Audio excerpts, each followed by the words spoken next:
Rest in peace to the legendary Bob Cole.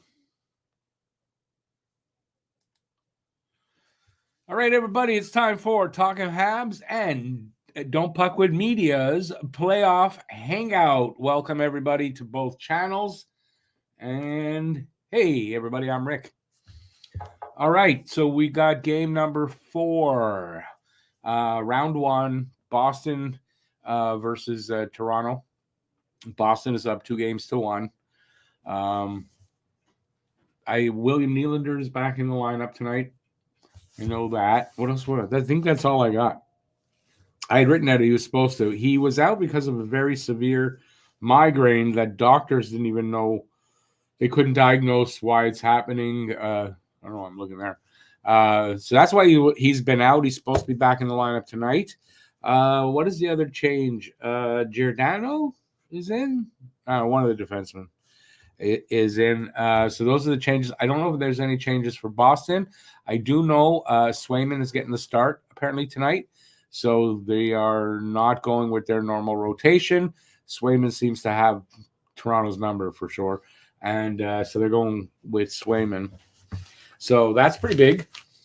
So we're just waiting for the start of this game. I would say about 10 minutes from now. So if you're here, say hi. I'm going to say hi to you, whoever's here now, and we'll talk a little bit before. I don't have much else for this game. Phil, hey Phil, how's it going? So Phil, my signal's low, I see. I don't know why, other than there's probably a lot of people online watching this game, streaming it, and it's just starting. So that's why all of a sudden my signal is down. But if you can still hear me, say hi when you get here. If you're here, say hi. Let me know what you think of this game, what you think, who you think the winner is going to be tonight. I dare say my brain says Toronto, but I don't want Toronto to win, so I hope Boston. But my brain says Toronto's probably going to tie it up. This series is probably going to go to 7 games. We'll see. I mean, it has to be played out on the ice. On the Toronto side, also, they're going still with Samsonov. Not a surprise there. Anyways, we'll see what happens in this game. Should be a good game. I'm hoping Boston wins. So we'll see if I'm right about that. Let's see, what have I got here? I've got has anybody seen this? It's a logo. I didn't do this. I saw out there. This is how I am right now. No, right now for this series, that's me. You can say what you want about it, but what do you guys think of that? And then here's Toronto. The refs. Did anybody see Steve Dangle talking about how Boston, they said Boston's only card is to complain about the refs. And he went on and on about the refs and Boston complaining. And that's all Toronto's doing. Unbelievable hypocrites over there.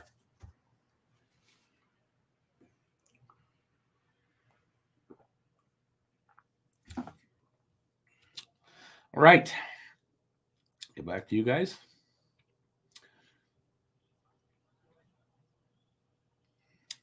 You win. What do you win? ABL. The Bruins continuing the rotation and going with Allmark. I just heard that it's Swayman. You sure about that it's Allmark? I think if they go with Allmark, it's a mistake. I'm going to definitely say if they go with Allmark, I'm going to say I'm right that I think Toronto's going to win. Not to take anything away from Allmark, but it just doesn't, you go with the hot hand. Swayman's got it right now. Yeah, not a good move.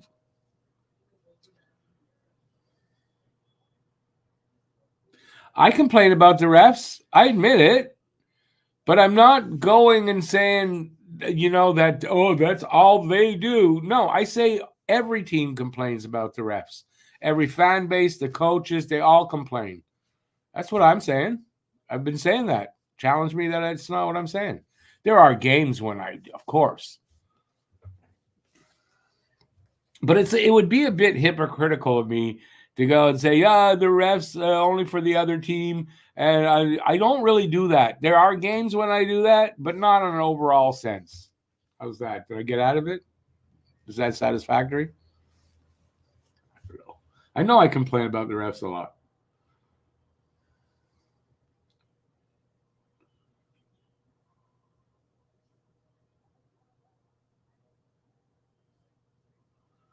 To be fair, Boston said, oh, listen, I'm not saying that maybe in this particular game that they did have a beef, of course. But I'm saying Steve Dangle saying that all Boston does is complain about the refs. Maybe look in your own backyard, though. Right? I don't say that about other teams because I complain about the refs a lot. That's all I'm saying. I'm not that hypocrite. Hypocritical? I'm not that much of a hypocrite. Maybe I am. I don't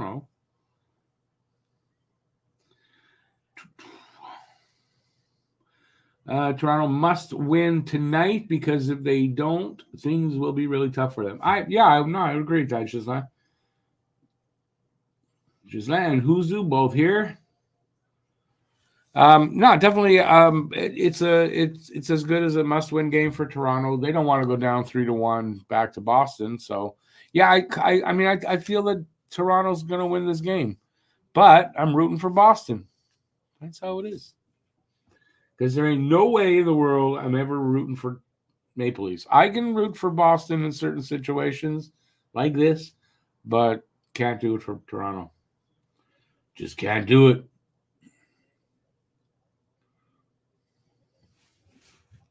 Hey there, David.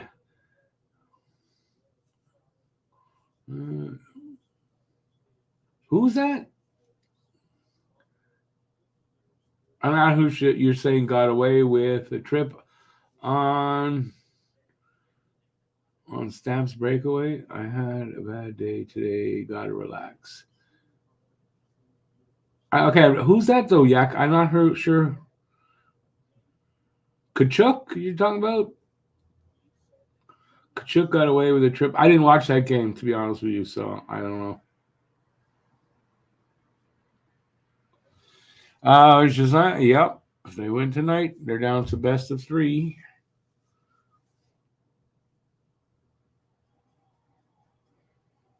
That's true though. Bit Huzu says Leafs fans complain about the refs. Bruins players complain to the refs. It's not the fans only complaining. It's Sheldon Keefe doing it at his little press conference, and a guy like Steve Dangle. They're heading out onto the ice. We'll have the national anthems, and then the game.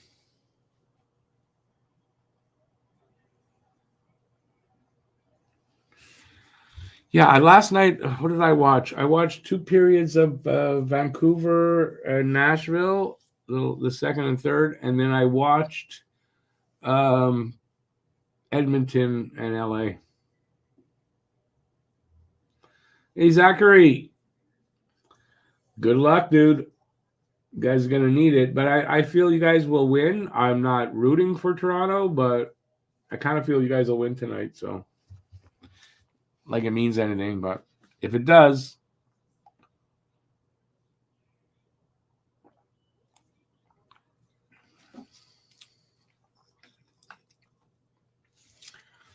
may the best team win as it always should be. How's about that?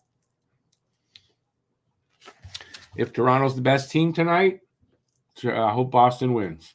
If Boston's the best team tonight, I hope they win. How's that?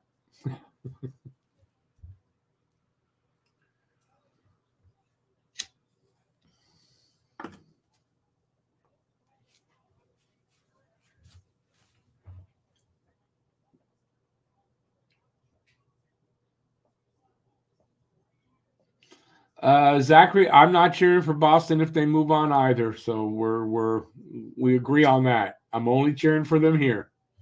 That's the only time. Anyways, listen, if you're here, say hi. Ask a question. Let me know who you think is going to win the game.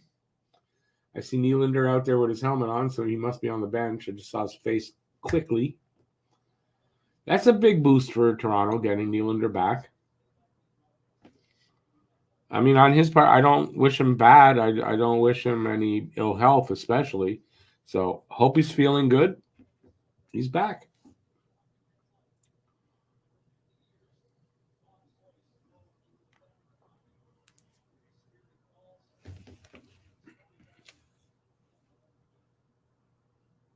See you later, Gislant.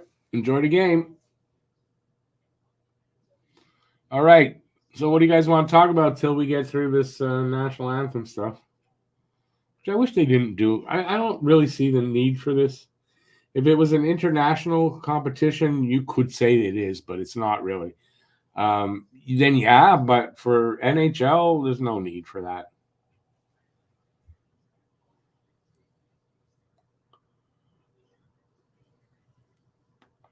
Yeah, we're gonna have a later start because they're doing the Bob Cole tribute, which is nice. No problem with that. He was a legend. He mostly did Leafs games, but he was a Habs fan. I think it's known now that he was a Habs fan, so you gotta have some respect. And as far as voice, if it's for me, it's Danny Gallivan, Dick Irvin. But you know what? He's right up there, just underneath that. He's right there, Bob Cole. I mean, grew up with him too, mostly. Not maybe my whole life growing up with him, but a lot of it. So a legend, definitely a legend. There used to be a drinking game that that friends of mine would play. I didn't drink much at the time, but if you watch a game where Bob Cole called the game, he made a lot of mistakes as far as guys' names and stuff like that. So every Bob Cole mistake, you take a drink. By the end of the game, you're sloshed. But still, he's a legend. I'm not going to say anything bad about him. I don't have anything bad to say about him anyway. From everything I hear, was a great guy. And he was a Habs fan.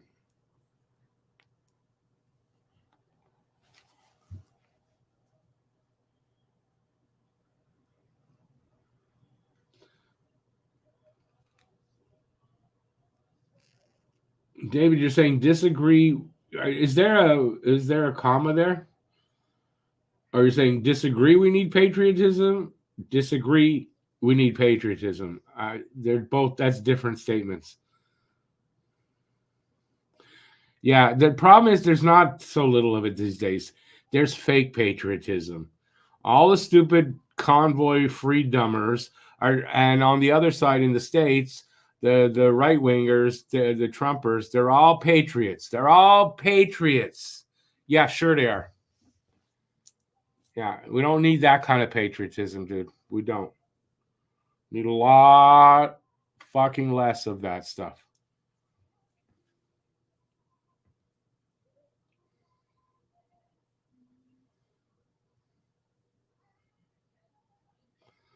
You're picking Nylander? I'm not doing that anyway. I mean, you could pick it, just I'm not doing a guess the score. We're doing the anthems now. We should have a face-off shortly.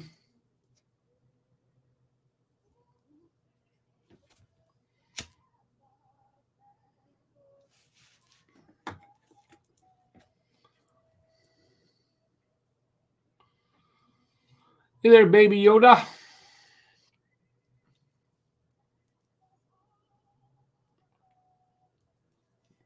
So if anybody wants to guess who gets the first goal, team and player, just for fun. What am I gonna go with?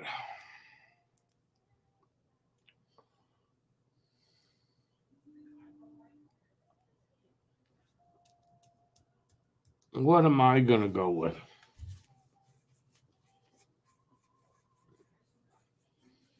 I don't know.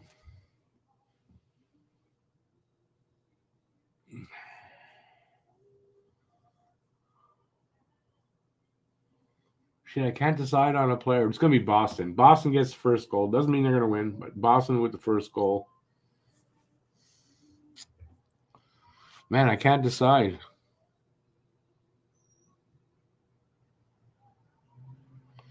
I'm just gonna go with. I don't know why, and he's probably not gonna score, but Frederick because he scored last game. Only name wants to pop into my head. BL. Magog play Brandon tomorrow in Sydney for the gold medal. Nice. I've got, to be honest, I got zero Quebec national pride right now. So I don't really care that Magog's in it or not.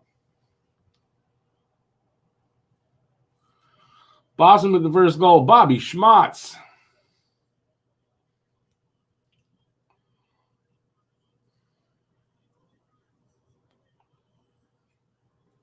No, Zachary, it's okay. Pick Will. I'm just letting you know. I'm not doing a guess the score, but definitely pick Willie. Willie Styles with the first goal.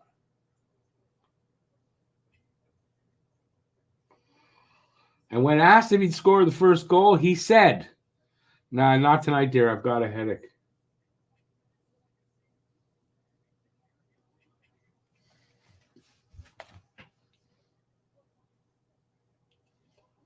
They've got a place. Is they got a place set aside for Bob Cole tonight? That's nice. He deserves the praise and the adoration. Do you dare ask where the gang is at? Where's the gang at? It is Cam's grandfather's birthday, so he's not here. Alex is working at a friend's restaurant. Should be here soon. Harry didn't confirm yes or no. And Matt, don't know. Is Willie working tonight? Hang on. You working tonight? No? He says no. Joe's got Boston 6, Toronto 4. We're underway, by the way. I don't know why I didn't say that. We've got Swayman in net, so whoever said, "Oh, Mark, you are wrong," and Rick was right.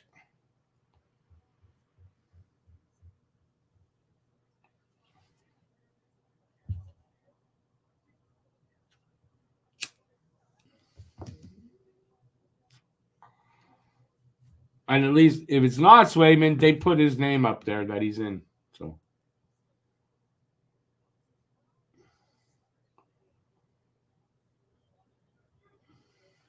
yeah, that's Swayman. That is Swayman.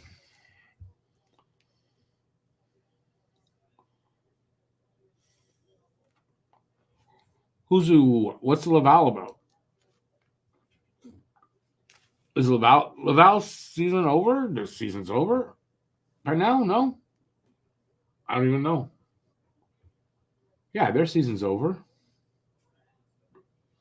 We're just a little over a minute in. One shot for Toronto. That's it. No score.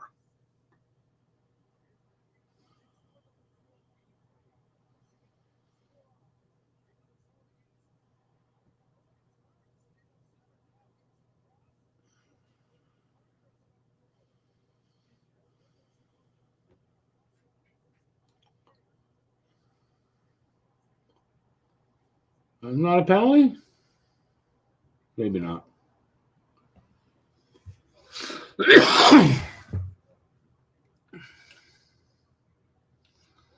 J-Fed, me too. Yeah, I definitely hope that. Last Saturday hockey game featuring Toronto for this season.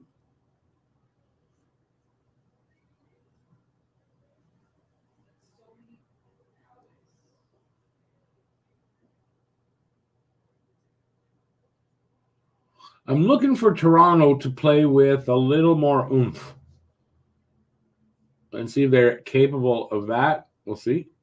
That's what's needed. I don't think they can. And for Boston, I think Boston just has to play their game.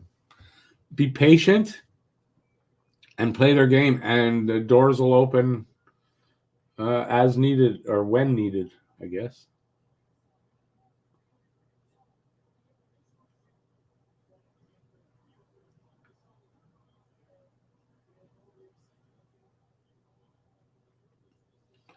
Capitalize on the opportunities present. They took their shot away.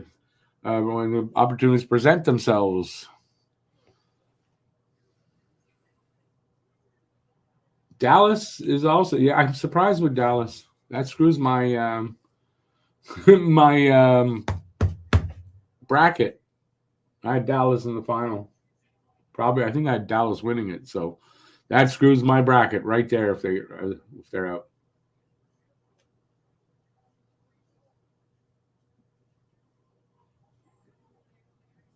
Yeah, I didn't pick Winnipeg.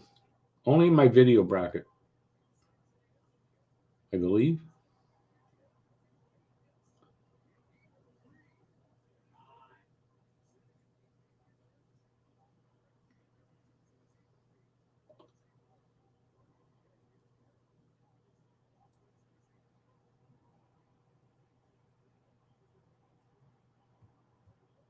I think I had the opposite, Joe. Dallas Rangers, Dallas to win it, I believe. The opposite than you. So we're almost 4 minutes in, so not a lot of whistles. That's pretty quick. They took the shot Toronto had away. No shots, no score.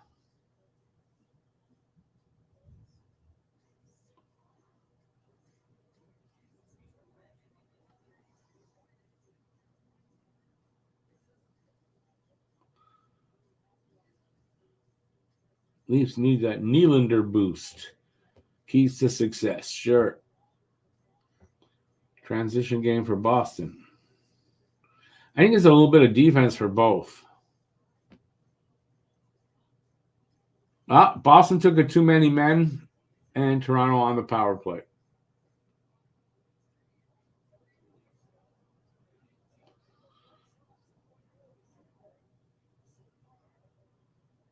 A little shorthanded shot there by Boston, still with the puck, killing off time. That's it. Kill that clock.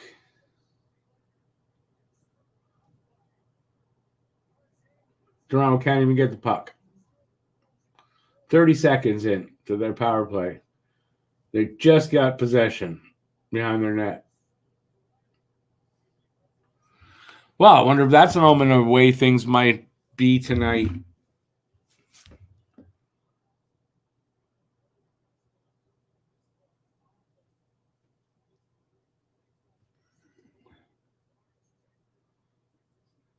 Renegade Man, you might be right on that. Well, at least as long as those two teams are good, anyway.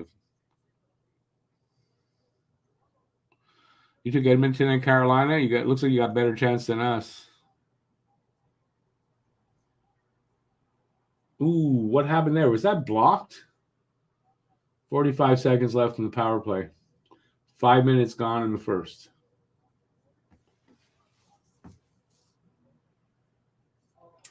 From the look of it, this power play looks rather anemic.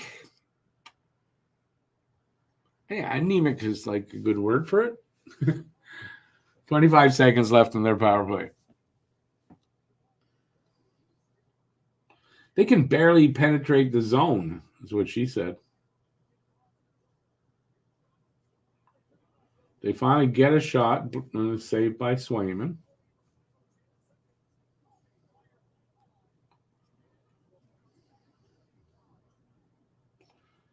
And that power play is over.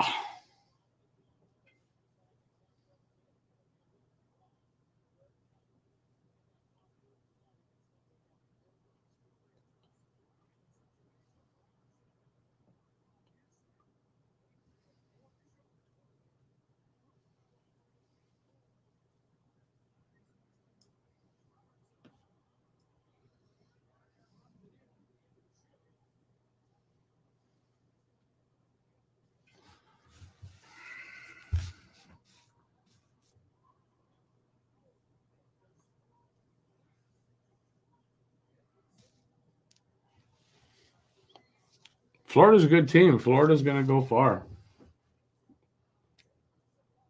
Giveaway right near the slot anyway, right in the circle. Oh, yeah, power play's over. That's right.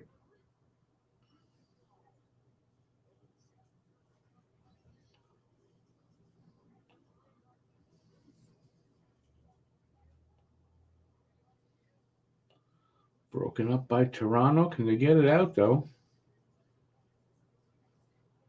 And they do, but an icing call? Nope, didn't go that far.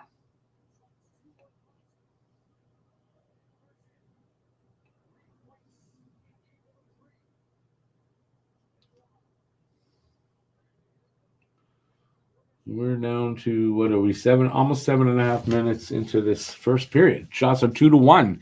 No score.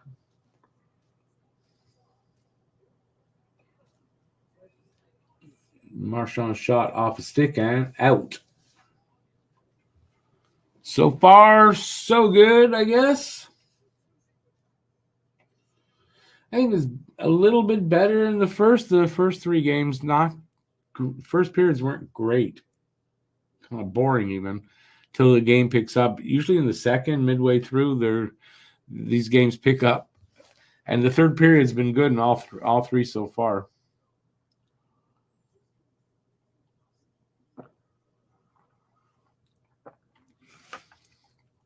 We'll see how it goes tonight.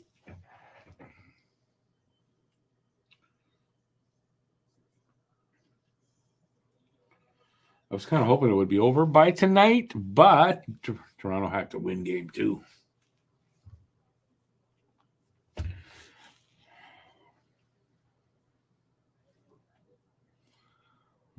All right, I'm losing people left and right. If you're here, say hi. If you haven't already, what do you think of this game?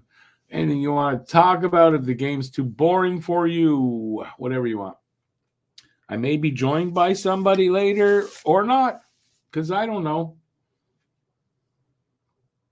I'm the last one to know.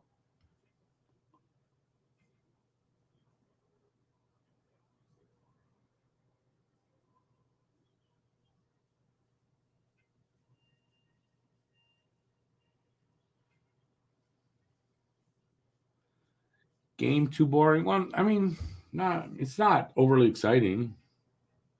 3 shots. It's not like they're, but all 3 games have been like that. The beginning of the game, yeah, and then it picks up, the pace gets better, and then it gets exciting. Maybe not in the first one because they were leading 5-1, or they were winning 4-1, I think, till the empty netter. So, but the last 2 games kind of went exactly the same.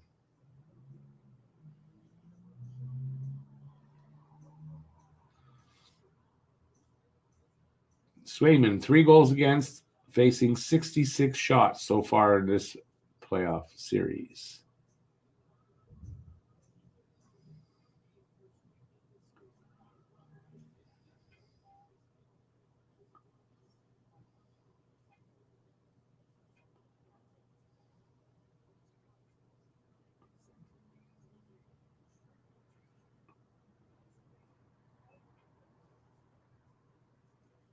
We get an icing call here, I guess. An icing call against Boston.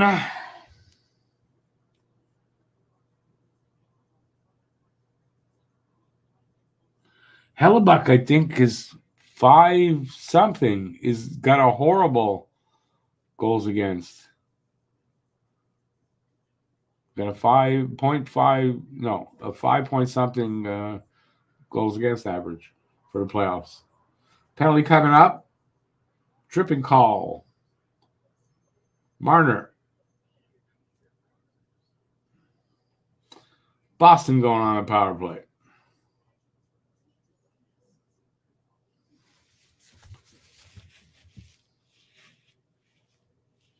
Is it 850? Maybe it's 850. Okay. That guy makes more. Well, that's the save percentage, though. I was talking about goals against. So maybe we just got our wires crossed there. Yeah, you were talking save percentage. I went with goals against. Don't know why.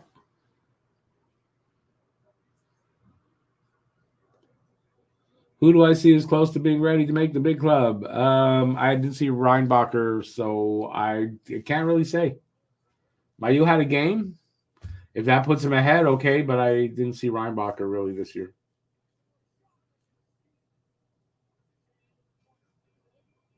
have to make that judgment in the training camp.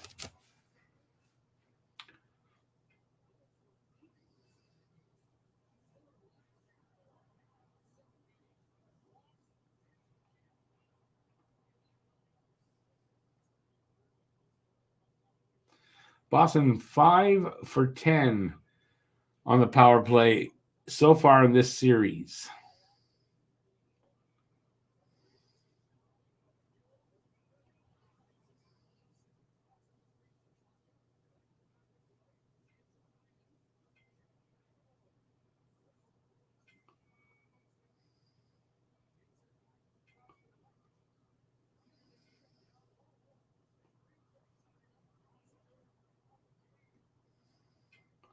They're just moving it around, trying to find some opening to get a shot. And they can't. Nyes with a good interception there, knocking the puck away.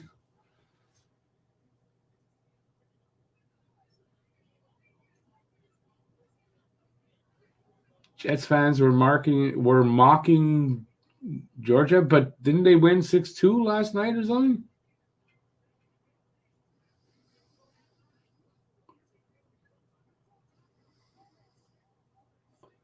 You say Mayu for sure, but you don't know that for sure, who's who. You don't.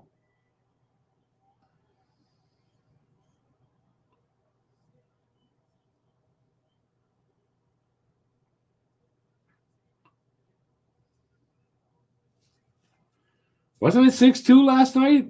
Colorado over Winnipeg?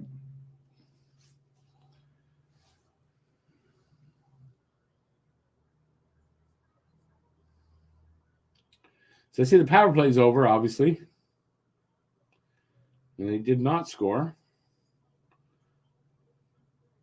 Zaka was close there. Halfway through the first. Exactly. On the nose. 4 shots for Boston, 2 for Toronto, no score.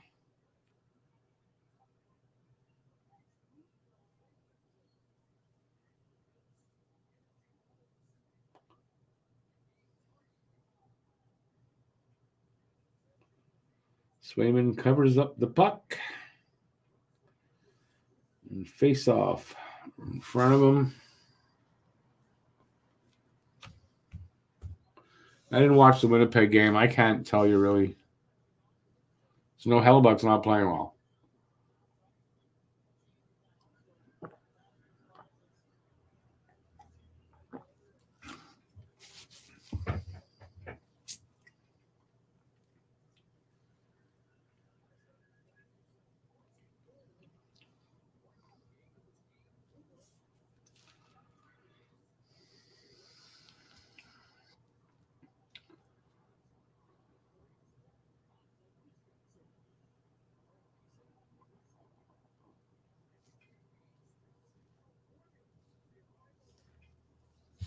Your money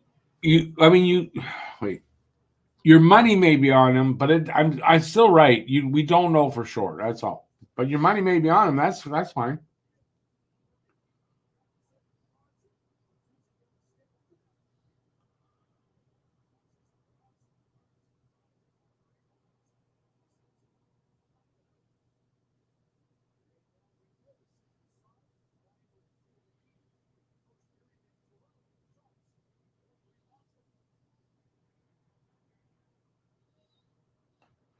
Commercial break, of course.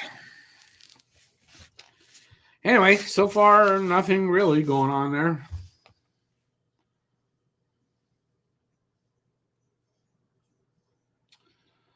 Neither are ready. Well, I mean, yeah, that'll be judged in training camp, don't you think? And I'm not going to say whether Reinbacher is ahead or behind Mayu unless I see Reinbacher in an NHL game. Excuse me. Training camp, we'll find out. I don't think they can all make it anyway. I mean, Savard and Matheson are probably still going to be here, so they're playing. There's 4 spots. Yeah, they're probably both staying in Laval next year. We shall see.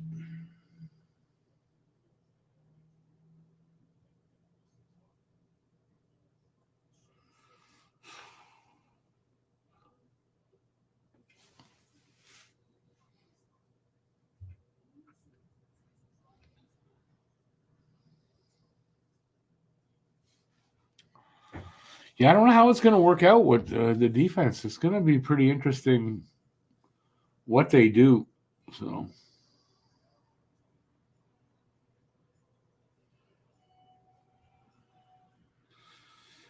it can. I mean, I'm not saying 100% that is true, but it's likely that is probably true.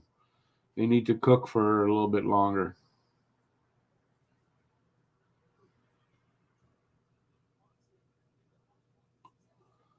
Who that is the good thing. You're right.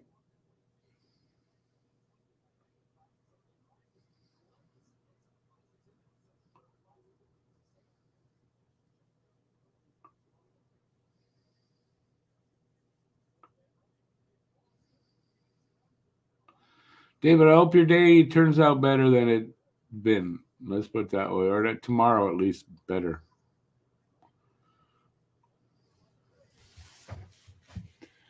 All right, we're 9 minutes left in the first period. Shots are only 4-3, and there's no score.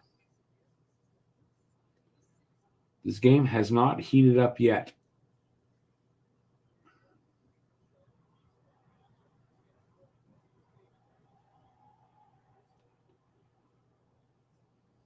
Oh, someone's going out.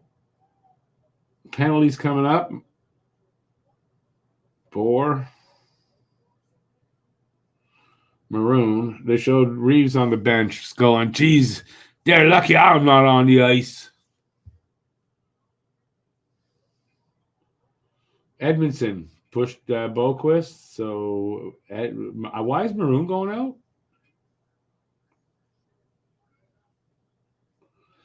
So Maroon takes down Edmondson. They're both out. Okay.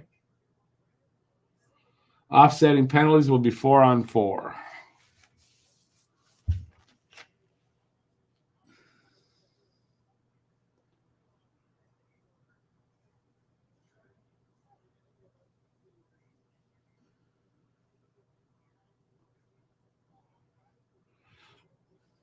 Well, good to hear that, David. All right, we're 4-on-4 for another minute 50.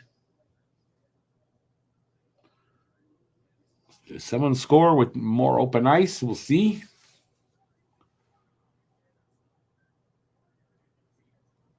There's a chance that the net I was turned around. Didn't see it. That's the Boston net. Boston in the Toronto zone now. Pasternak with the puck. Oh, I don't know who that was. He gave it to, and then he little backward pass while he's going through the crease to nobody because there was nobody with him. Why give away the puck? But now they've got it again, so it doesn't matter. And as I said that, Toronto steals the puck back. Minute 5 left in the 4-on-4. Toronto in the Bruins zone.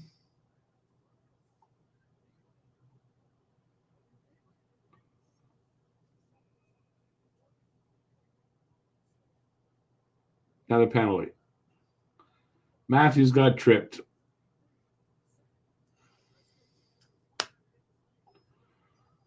So what will be 4-on-3?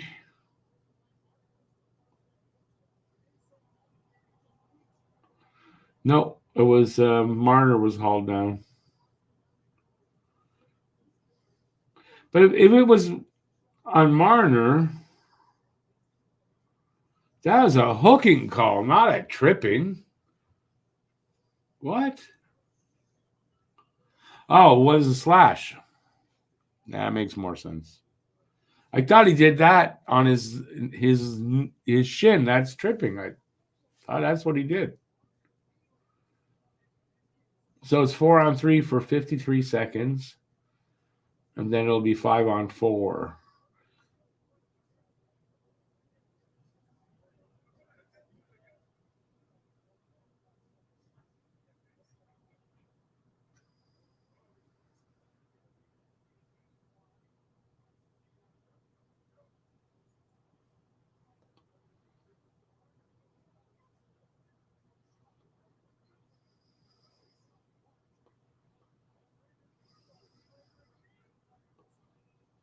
Willie Styles takes a shot off something and out.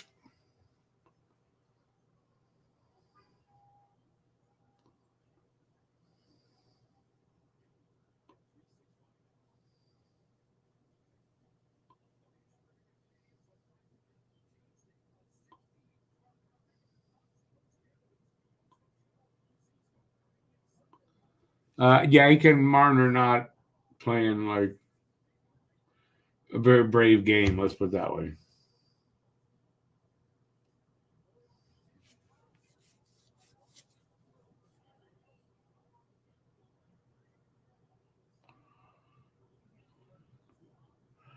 All right, the 4-on-3 now becomes a 5-on-4 power play.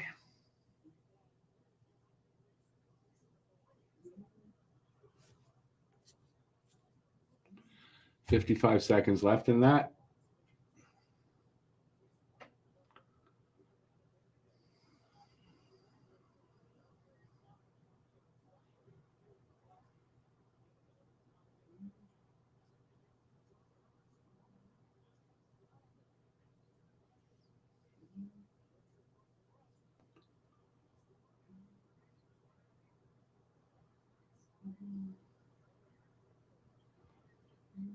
$25 seconds left in the power play.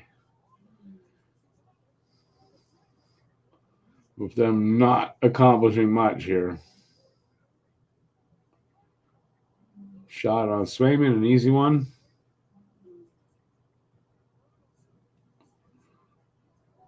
Cleared down with 5 seconds left on it. So killed off. And they did not look fluid, or I don't think they set up properly. They didn't look good. 2 power plays in a row, if I'm correct. For Toronto, not a good power play tonight.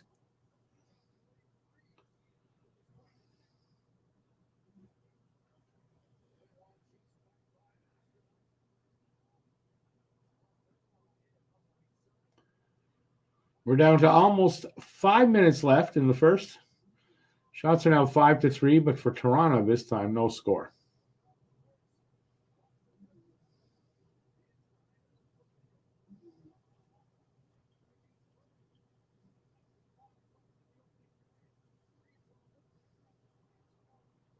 Yes! Bad giveaway by, I don't know if it was Reeves, but he was on the goddamn ice. Right in the slot. To, who was, I don't know. Yeah, I think it was Reeves giving away to Van Riemsdyk. So, what's his name there? His first name, Van Riemsdyk? Okay, I know there's the other one there. I don't know any of them. Is it Trevor Van? This is not Trevor. It's the other James Van Riemsdyk. Yeah, Reeves, because you don't know how to play hockey. That's why.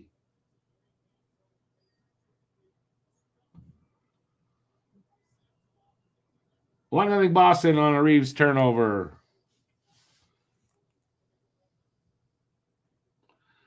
It's definitely the refs. Got to be, eh? Who's who? I saw it, didn't you?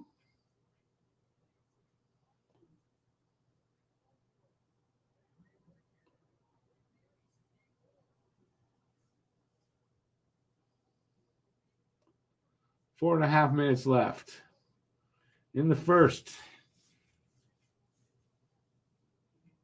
Now, Leafs are getting a little bit more pushy and shovey.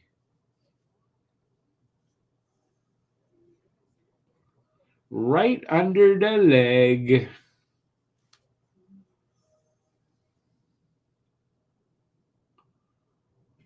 Nice.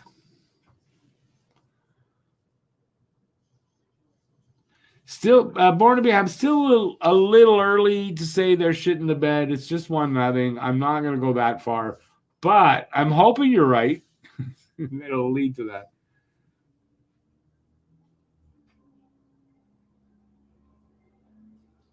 Keanu Reeves would never have made a mistake like that, right?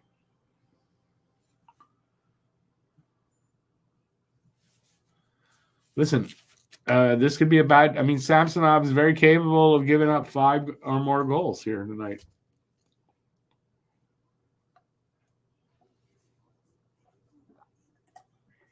Anyway, still a lot of hockey left, so not going to call anything off of a first goal in the first period. I say that and then watch that be the game-winning goal. Wouldn't that be awesome?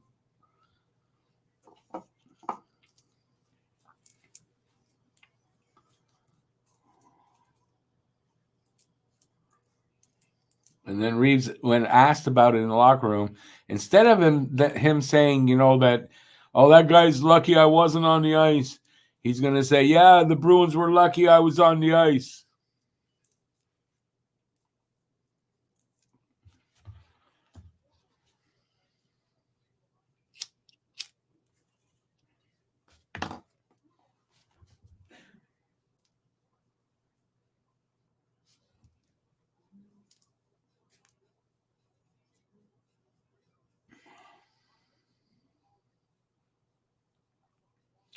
Nice. 5-5 are the shots. 1-0 Boston. 4.5 minutes left.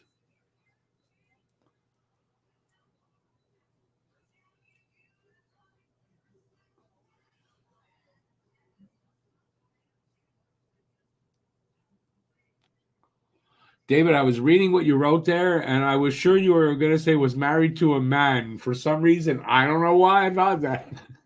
Yeah, I don't know who he's married to. No idea. Didn't even know if he was married or not.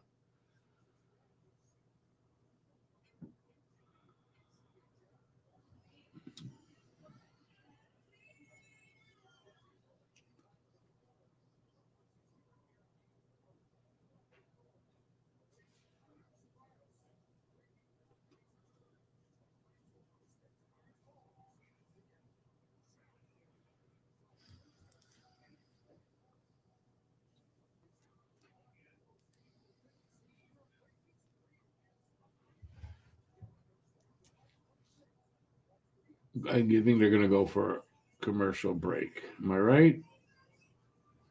Maybe not. Just over 4 left now in the first. Boston leads the series 2-1, and they're leading 1-0 right now.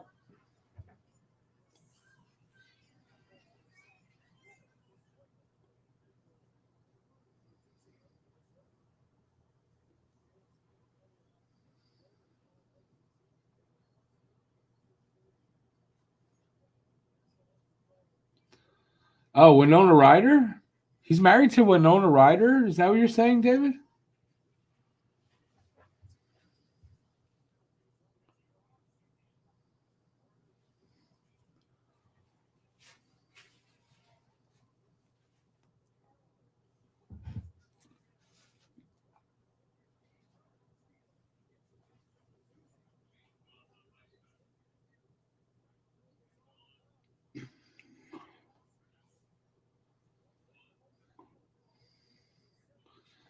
I think I could say this. If I am a Leafs fan, which I'm not, I'd be really pissed at the way they're playing right now.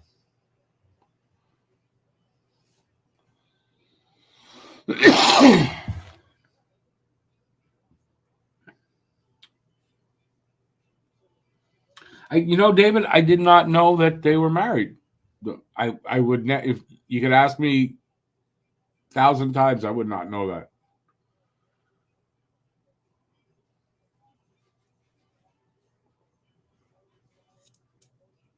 You learn something new every day. They don't say what or how important, but you learn something. There's something. We're 3:20 left in the first. 1-0 Boston. Shots are still 5-5. Although it'll go to 6-5 for Toronto. And we'll have a stoppage in front of the Boston net.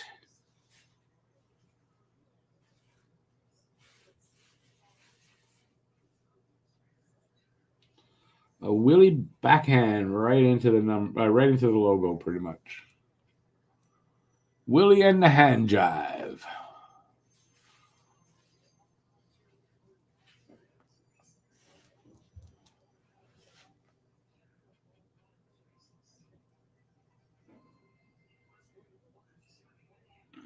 Leafs win the draw.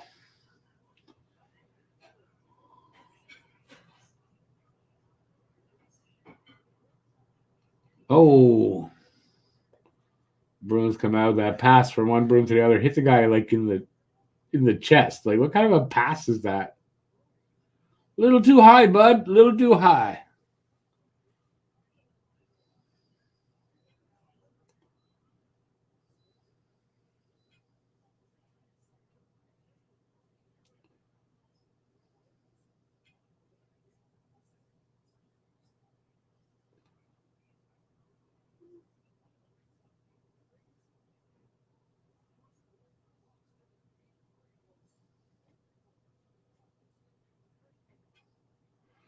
.220 left in the first.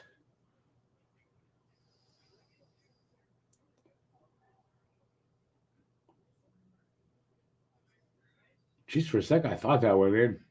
Puck went out, actually. After a shot on goal, didn't see how it went out, but it did. Oh, I see how it hit the guy in the chest, off a stick and up.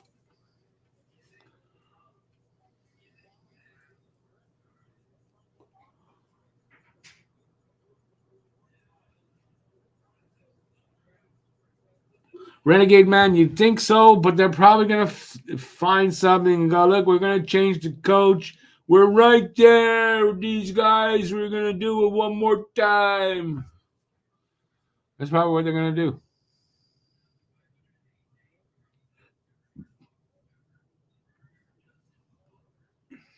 We're getting the band back together. 150 left in the first. Shots are 6-6. 1-0 Boston. Here goes Boston. Sort of 2-on-1. You guys shot and wide, I guess, since it didn't go in.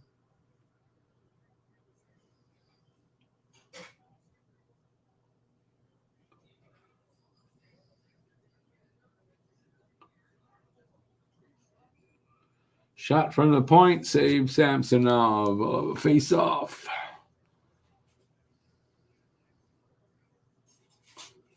Marchand is such a great player. Yeah, I can praise him here. Now, listen, I have said that he's a good hockey player. I don't like the guy in particular on the ice. I know off the ice, he's supposed to be a great guy. And he is a good, he's become a great player.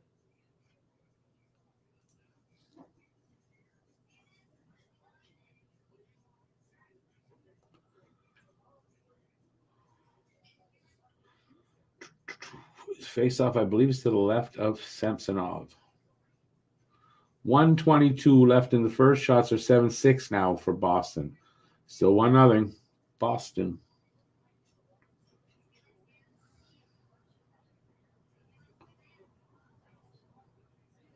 Offside.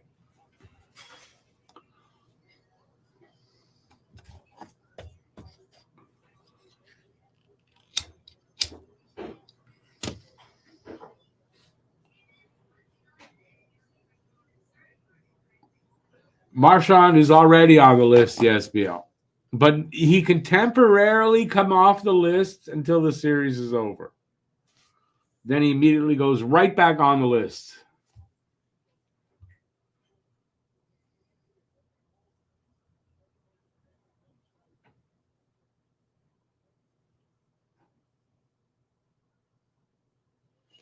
It's my players I hate list, or people I hate list, I guess. BL keeps score for me.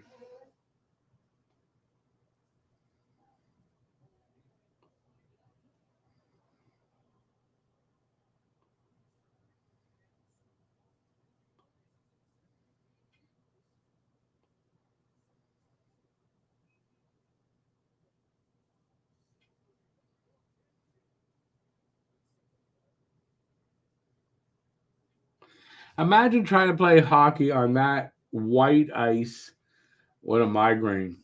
You got to understand, the guy couldn't play. I couldn't imagine that. So, for him, I'm glad he's feeling better. My list has too many rules? No, they're my rules. They're fine. I'm a complicated person.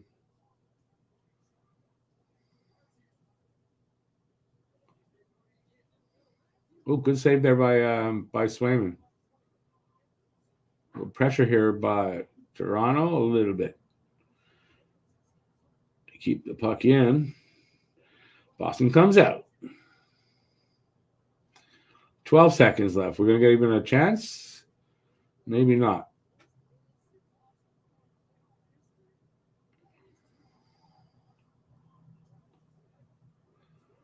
So we got 1-0 Boston after 1. 1-0 after 1. Marchand is not happy. I think Marchand wanted to get into something with somebody. Bertuzzi.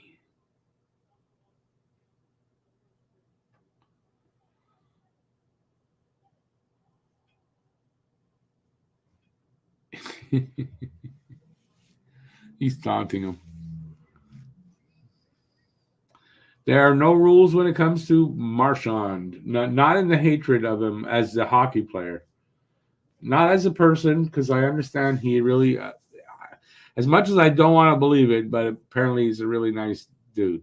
So, but as a hockey player, hate him. So you can put 2 entries, BL. Hockey player, hate. Regular guy, take him out.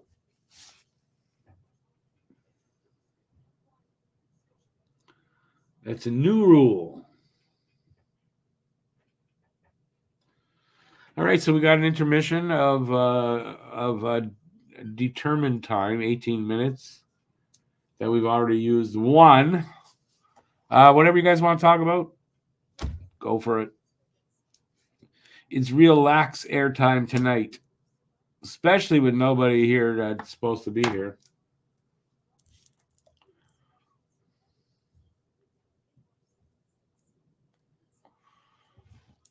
The only good thing is 3 out of 4 of them let me know in advance. But it's weird how, I don't know, is that the younger generation? Let's make plans. Yeah. It comes time to do it. No, we're not. I got other things going. Is that the younger generation or is that just me?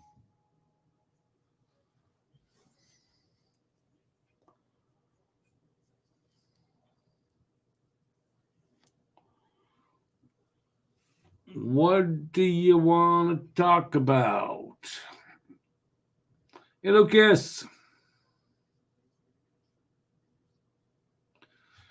Am I having a good night? It's okay. I hope you had a good dinner. Hope you had a good dinner. Even though you didn't say you're out to dinner, I'm assuming that.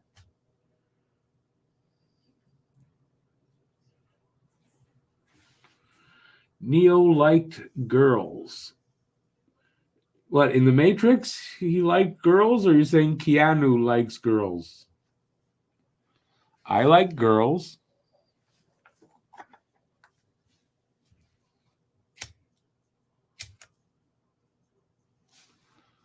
I like the girls don't like me.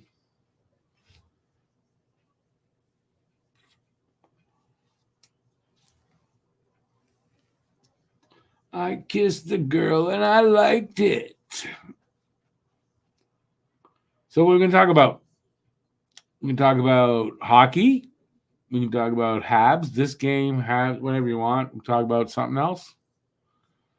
Whatever's on your mind, peoples.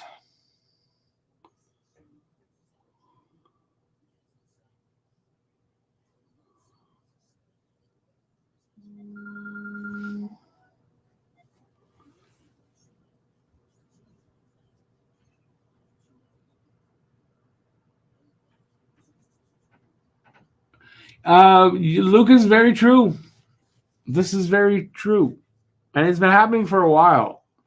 I remember really the first time that I noticed that, really noticed it. I want to say I was 40. So I guess 21 years ago.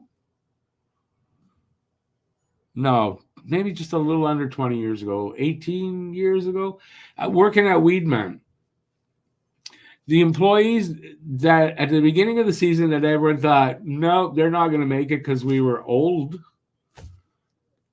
We were the ones that were all there at the end of the season. And the young kids, they went through every week. We were going to new ones.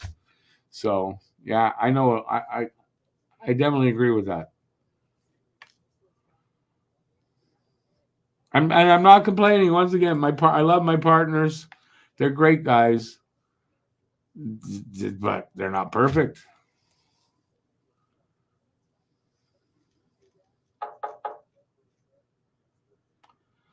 "10 minutes to midnight for what? What does the AST mean?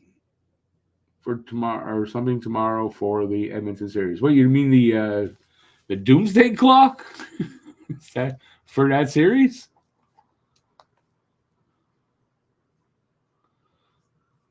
Hey there, Derek. Are you agreeing about the young kids? I don't know how old you are, so. Are you agreeing about the young kids? What's absolutely?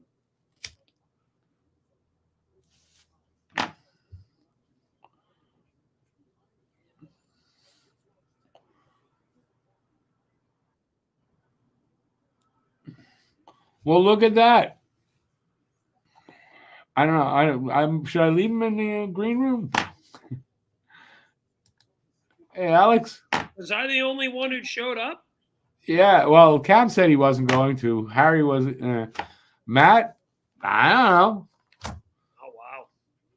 He's your buddy. You're there in Boston. You should know where he is.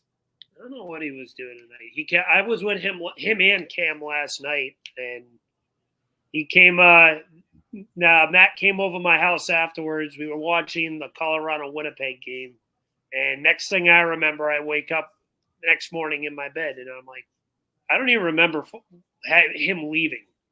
I fell asleep on the couch, and I was like, so I messaged him, and I go, Lordy, did I fall asleep on the couch while you were still here? He goes, yeah, I was fine. I was just watching the game. I was like, damn, kind of feel like a dick. Yeah, it happens. And you probably are a dick, but it happens. Oh, gee, thanks. I was deadbeat tired. Like, I didn't even realize how tired it was if I fell asleep with company over. Yeah, it happens, though. When you're tired, you work. Yeah, I had a good day, though.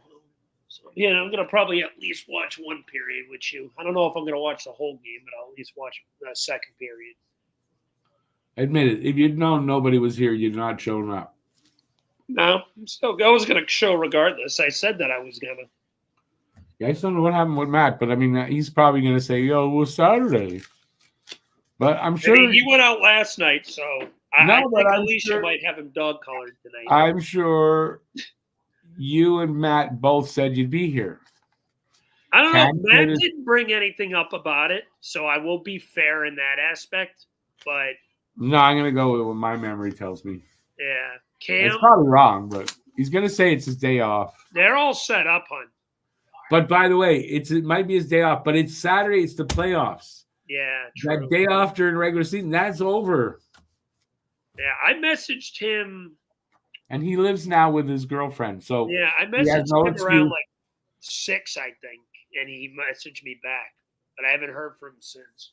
I hope he comes and he tells me, yeah, no, I was at Alicia's.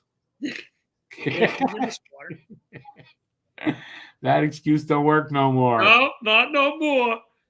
Hey, if he says I was at Alicia's, you're gonna say, "Oh, so you were hanging with her and watching TV in the bedroom?" Right. Yeah, pretty much. No, but so he was supposed to be in on more Saturday nights because he's at home. Yeah, anyways, now he has to have that excuse. Yeah, no excuse, but he's not here. Now, he's just the only one who didn't tell me, but I'm sure he's going to say, well, it's Saturday. I didn't, you young guys, we're just complaining about young people. It's sad when I'm the second oldest one still, I think, out of the group. I'm 32. Cam's 29. Matt's 26. I think. Yeah. And I think, 20. Harry's 21? 22. I'm 61, so that makes you all young guys. You're still younger than my dad if it makes you feel better. You're all young in the same category. You, as the oldest one, should be happy with that. I'm old. It sucks. I'm gonna be 33 in 3 months. My oldest just turned 33 last month. Oh, there you go. What did he do for his birthday? Went out with friends. That's always fun. I am in a good mood because of the Boston Celtics, actually, because they absolutely annihilated the Miami Heat, and that was great. Playoffs over there too, I imagine. In basketball, the Celtics are the best team in the league, and they have no excuse not to win it all. They're the equivalent of what the Bruins were last year. Maybe not quite that dominant, but pretty close. So what takes so long for the NBA playoffs to go? Am I correct? It takes them forever. What, for the playoffs to start or just to work through? Well, they're both 82-game seasons. They run parallel to the NHL. Right. But the only difference is the NBA has recently added something called a play-in game it's about a week from the 6 teams that have already clinched the playoff spot. Oh, maybe that's what it is then. Because there's like a week. They could have like a week of no games, and then they're pretty much, yeah. And then the 4 teams that are in the play-in games, the way they do it, they have the 7 seed and the 8 seed play each other, and the 9 seed and the 10 seed. Yeah. The winner of the 7-8 seed automatically faces the 2 seed, and then the winner of the 9-10 seed game faces the loser of the 7-8 seed. And then those 2 teams play each other, and the winner of that faces the 1 seed. I will say, if the NHL were to do any type of playoff expansion, which I still am against, if they were to do it, I would like them to do it that way, like a 1-game playoff for like the 2nd and 3rd wild card or something like that. That would be a little interesting because that would get everyone on their toes. Well, they could also expand divisions from 4 to 6. 6 divisions. If they go to 36 teams, I could see that. Yeah, there'd be at some point because you got to think if they're talking expansion again, they're probably not stopping at 2 more.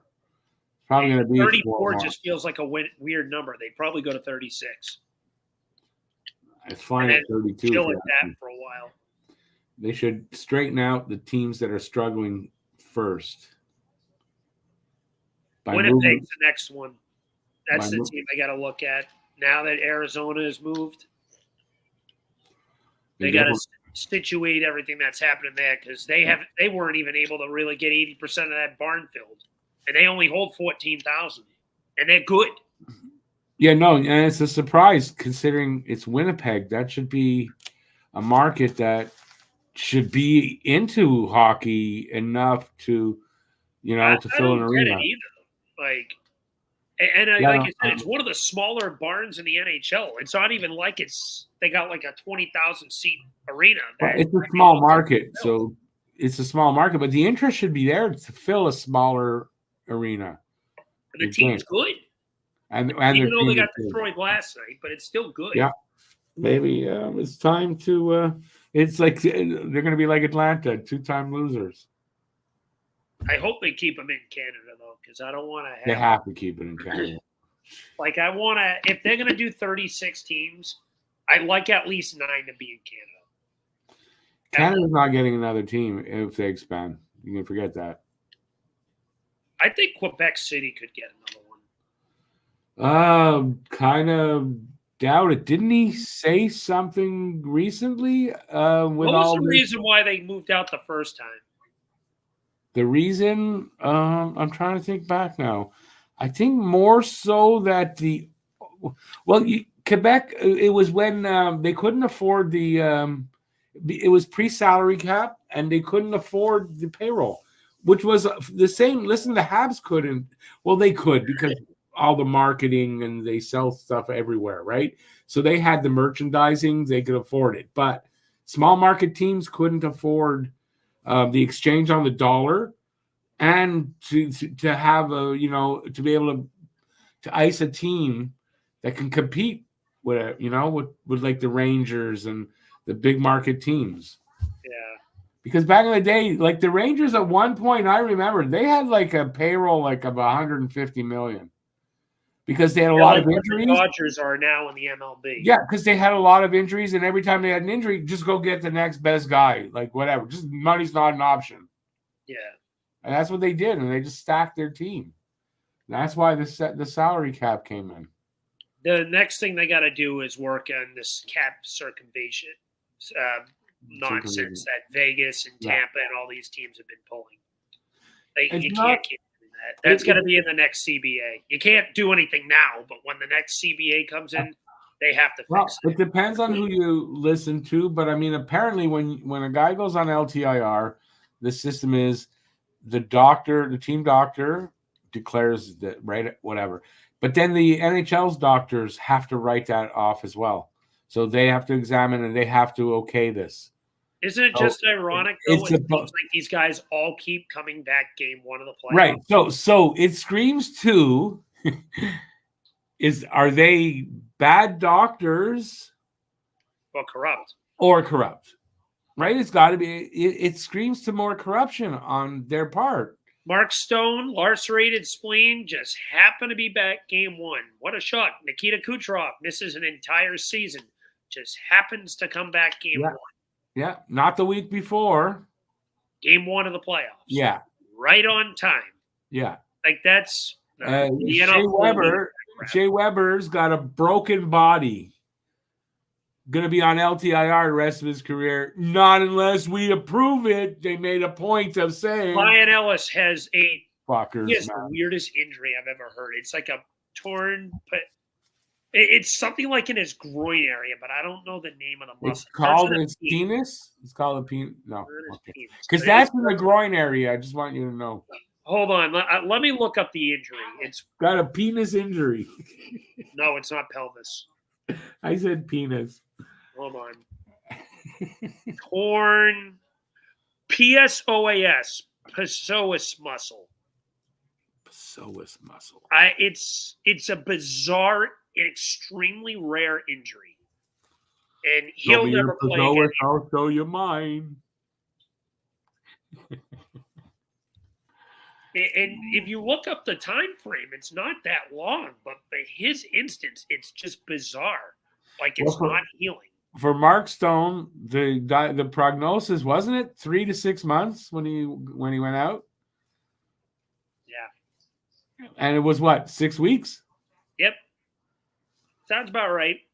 Something like that. Isn't it ironic too? I mean, he didn't end up coming back, but Matt Murray suddenly started getting better in playing minor league games right before the playoffs started. Yeah. Yeah. I don't believe any of this. I mean, listen, it's either a coincidence, and coincidences do happen. But they become less and less likely they are a coincidence as they when it happens every year. Yes. It's less and less likely every year that passes that that's a coincidence. If it happened once or twice, you could get me in right at all. With Mark Stone, actually, it's only twice. The first time, 3 years ago, he actually came back before the season was done. So you can't really say that was one of those. Well, but the other one was the Kucherov thing. That one was crazy. Yeah, Kucherov, and the last 2 years with Mark Stone, it seems like April, February, mid-February, he gets hurt, comes back around April 20th, somewhere in that area. What was there was another guy from Toronto, I thought, that was on LTIR that could have came back. From Toronto? I thought there was another one. I might be wrong there, so don't quote me that, but I thought there was a second guy. They're coming back for the second now. Sorry, guys in the chat. I have not been looking. We've been too busy yelling about the cap. And I think Lucas is probably right. Owners want to be able to abuse things like that. So they take their time to fix things.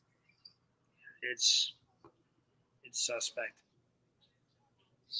Oh, Jim Jackson's doing this game? Well, not where I am. I'm on. No. That's awesome. They got the Flyers announcer doing this game. We're in the playoffs somehow. No, it's not the same. Babe, this is the Flyers announcer. Derek, you're right about that with the Habs record. And they got Brian Boucher. It's the entire Flyers broadcast team. We're underway here. Only 7 shots apiece. Yeah, I'm watching it directly over the air. No delays. 7 shots apiece. That's it for the first period.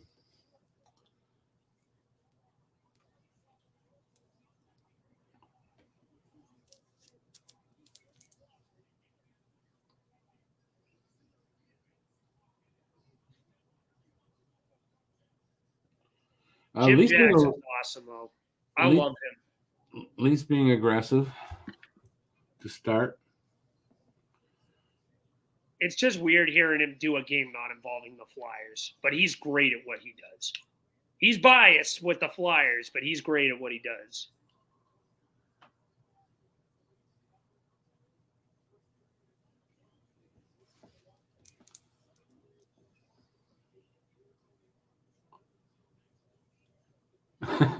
Joe says Stone goes right back on the LTIR as soon as the playoffs end. Yeah, no kidding. They don't need it for there. If they did, though. Leafs did come out with a little bit of a jump. For me, you know what I hated mostly about the Stone thing this year was how the NHL, when he came back, really pushed it. And look who's back, look who's back. Even if it's legit. And rub it in our face, yeah. But even if it's legit, you know how fans think. Why are you putting that in fans' face? Wasn't there? Yeah, it's so suspect when you do it that way. It's very suspect. And even if it is a coincidence, whatever, if they don't realize that it doesn't look good, that whatever, like how do they not realize the optics are horrible? It's definitely bad PR. I agree. On the optics, 100%. Yeah, and the PR horrible. I actually picked the Leafs to win this one tonight, but I don't. So did I actually. I Bruins in 7. I said the same thing.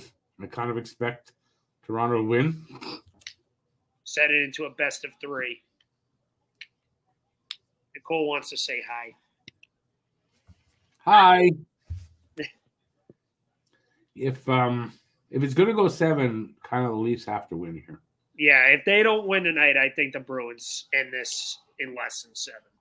Yeah, in 5. They'll end it on Monday. I won't say necessarily definitely in 5, though, because Bruins were in a similar situation last year, and we know how that ended. No, I know that. I get that.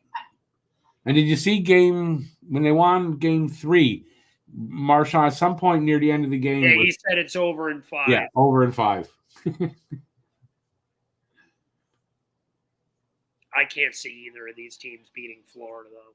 Florida, even though they lost today, Florida looks like a well-oiled machine. Yeah, I think Boston loses the next round. Whichever, either of these teams loses the next round. Yeah. I think Florida and Carolina are on a collision course. They feel, even though they both lost today, they feel like they've been the best teams in that conference. Yeah. I don't care what the Rangers are doing to whatever the hell the Capitals are. But you got to say, the way the Islanders won today, they persevered. They earned that dub. You never know. That could give enough boost to win another one. You never know where that goes.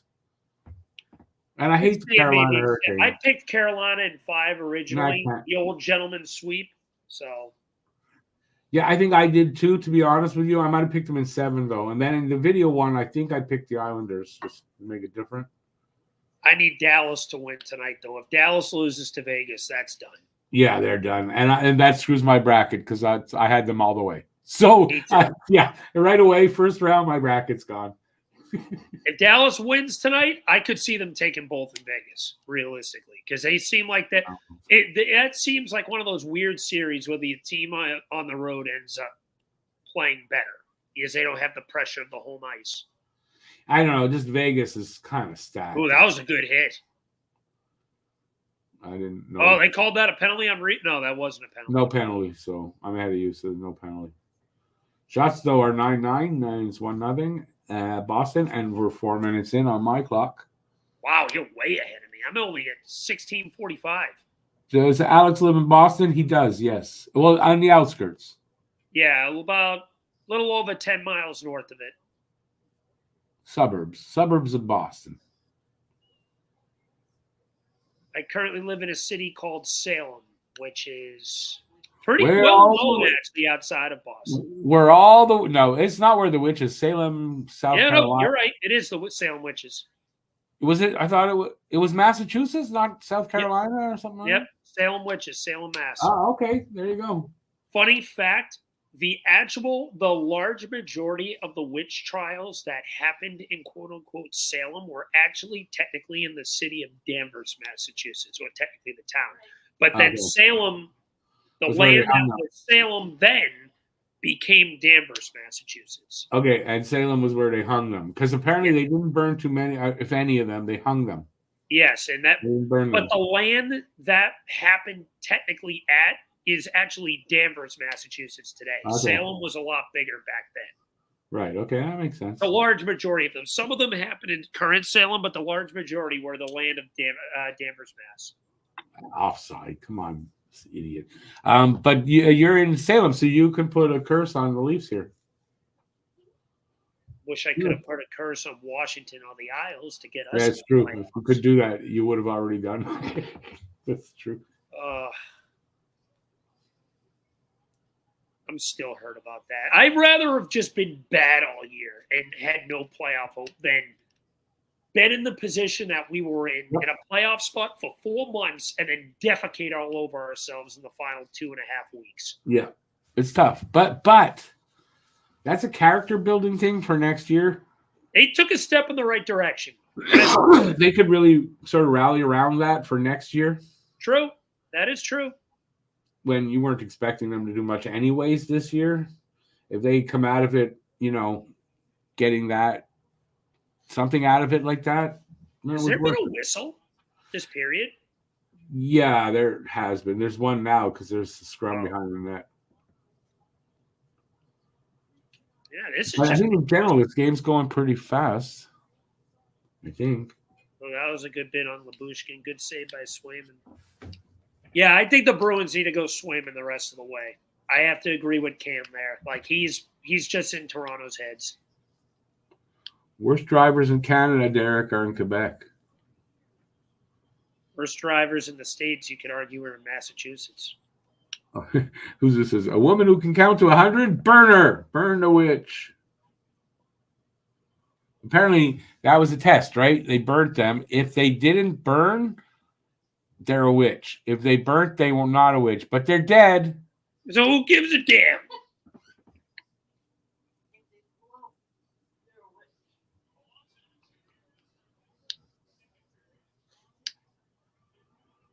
And it seems to me like that kind of thinking, that logic, is what's going on in the U.S. today and in Canada now, too.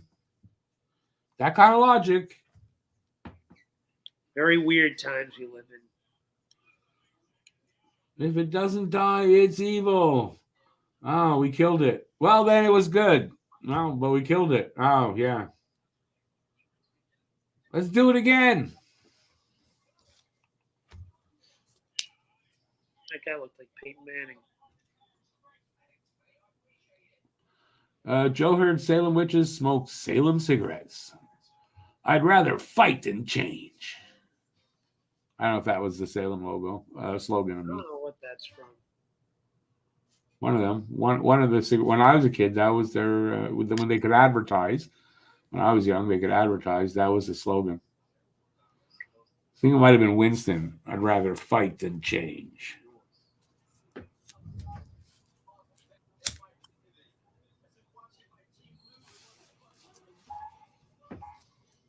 Wow, they had NHL on TNT during the Canes Isles game. Had a surprise appearance from Shaq to help break down the Carolina Hurricanes. That's funny. Shaq. Yeah. He actually loves hockey. Him and Barkley both. Yeah, I know. So does Snoop Dogg. Snoop, he loves the Kings. He loves the Kings. And the Habs. Does he like the Habs? Yeah, he was here, I guess, doing a concert, and there was a Habs game, and he did some, I think he did something on air. No, he was seen in a Habs jersey, obviously, here in Montreal. But yeah, he loves hockey. He was going to be part of the Senators sale, and that didn't work out. But he came in to try to buy the Senators. I'll be damned.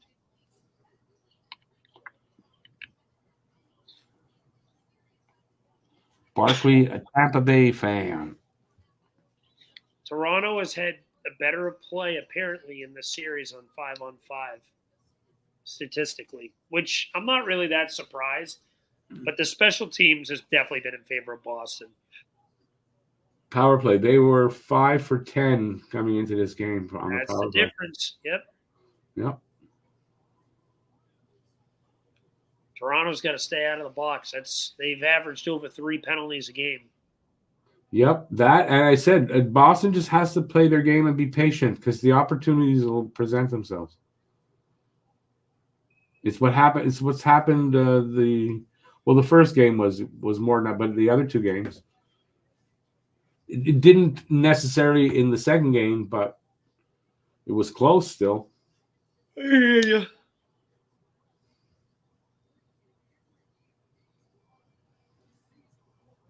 So there's only 2 series left with the possibility to be a sweep.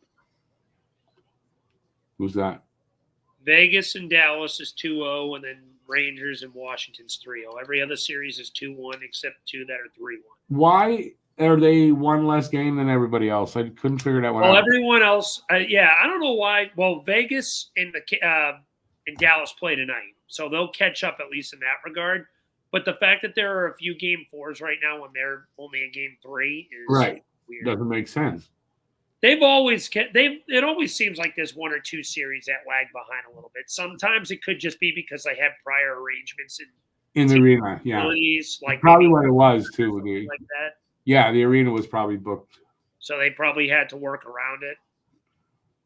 Boston going on the power play. I don't know why. Maybe that cross check. No. Yep, it was a cross check. So I think I caught up a little bit to you. I just changed my thing.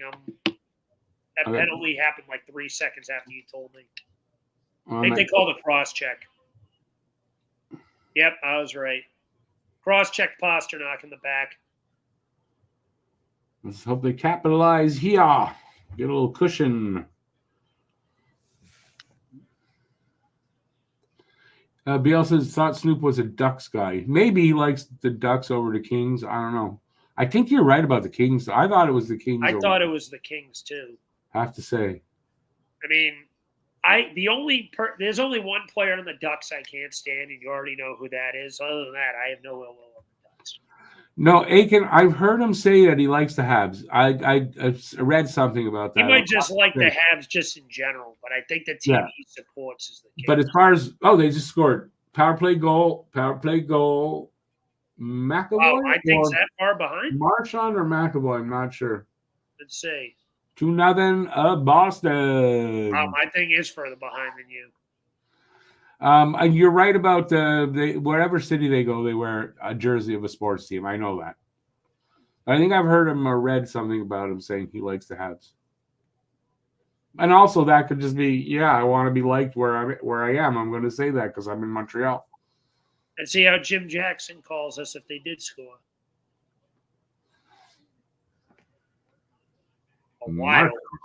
One-timer by Marchand from the circle. Still haven't seen it yet. Yeah, so much for you catching up to me. Yeah, I was definitely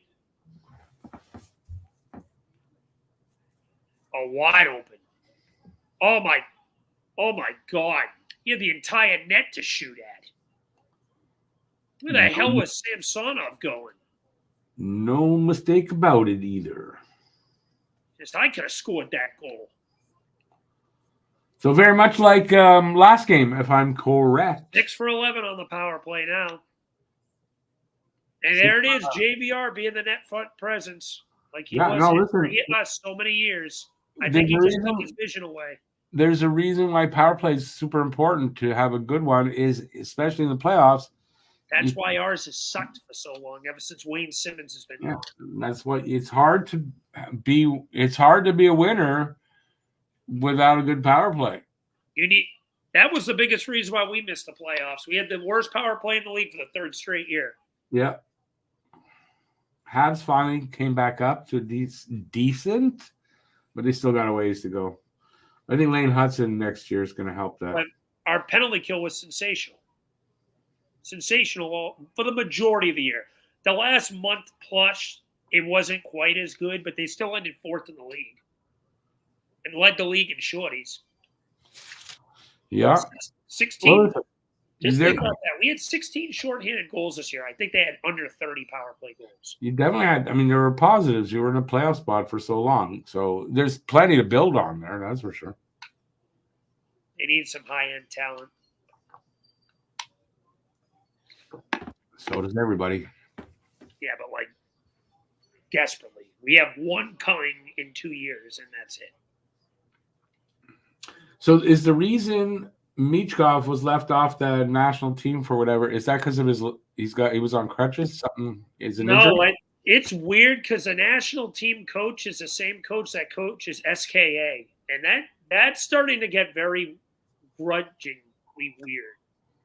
I don't know what's going on with that because he obviously deserved it, but it's a very suspect thing when it comes to that and I'm wondering if he's even going to play at SKA again if they loan him back to Sochi. I don't know. It's very bizarre. I read the beginnings of an article about how this is a problem in Russia right now. The teams don't want to develop players that are going to North America. They don't want to waste. They don't want to spend time developing. And I wonder if that's going to potentially lead him to leaving earlier. It could. Listen, I don't know, but this was one of the reasons why I didn't want them to pick him. It was one of the reasons. And I was going, no, they do. And then here it is coming out that they don't like developing those kids. Well, that's a fair point. The talent is still ridiculous. I think he'll be worth it. Even if he ends up being a little slow start here, I think he can play in the NHL now. If he would have come over, he wouldn't be going to the Phantoms. He'd start instantly. He'd be right in the bigs. God, I have to. That was definitely offside. It was a little rough stuff.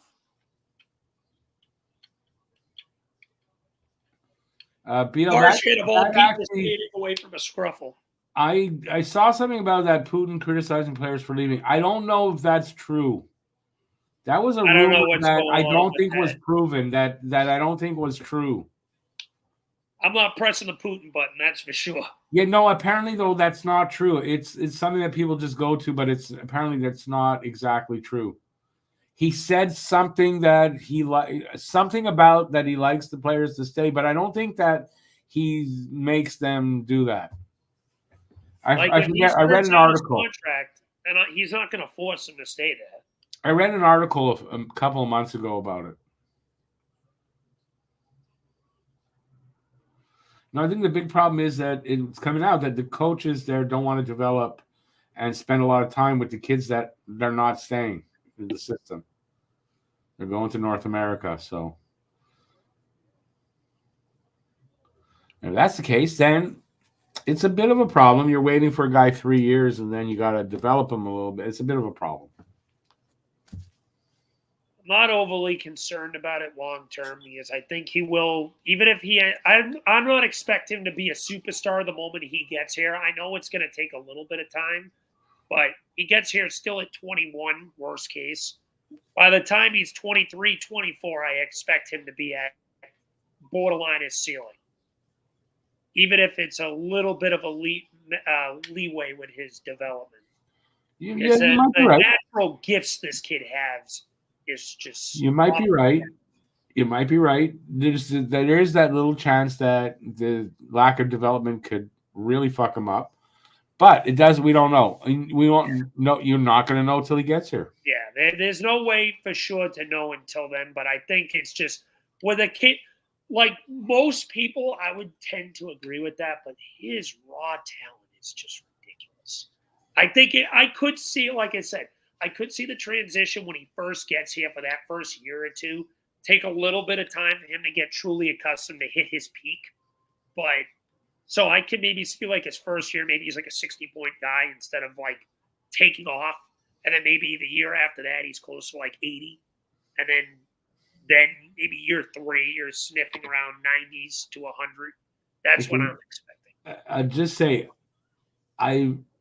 there's been a lot of players that you've heard, oh man, their raw skills are crazy, and it never translates. So it's not It's not, I Guaranteed. mean, I'll put it this way. It's not a Like a- 100% given, but the fact that they've said that this kid is the best Russian prospect since like Ovi and Kucherov, that's a high bar. They've hyped him up this much. So Demidov is better, though. no, he's not. Mitchkov's better. Demidov's good. I'm not taking anything away from I don't know. Demidov. Demidov's numbers are better. But Demidov's playing in the NHL right now. He's not in the KHL. True. Okay. No, so I can give you that. I'll give you that. That's true. That is a truth. Mitchkov had, in his 18, 19-year-old season, playing with a plumber and a Make-A-Wish kid on his line, 41 points in 46 games. He had more assists than goals. I didn't know that Puljujarvi was playing over there. But that Sochi team, I think they were the third worst team in the entire KHL. It was awful. And he was the second highest point guy on the team. But, sometimes that's not just that he's the best, but that doesn't mean that's good for his development. I mean, it could still be a negative thing. I'll say this. It's a double-edged sword.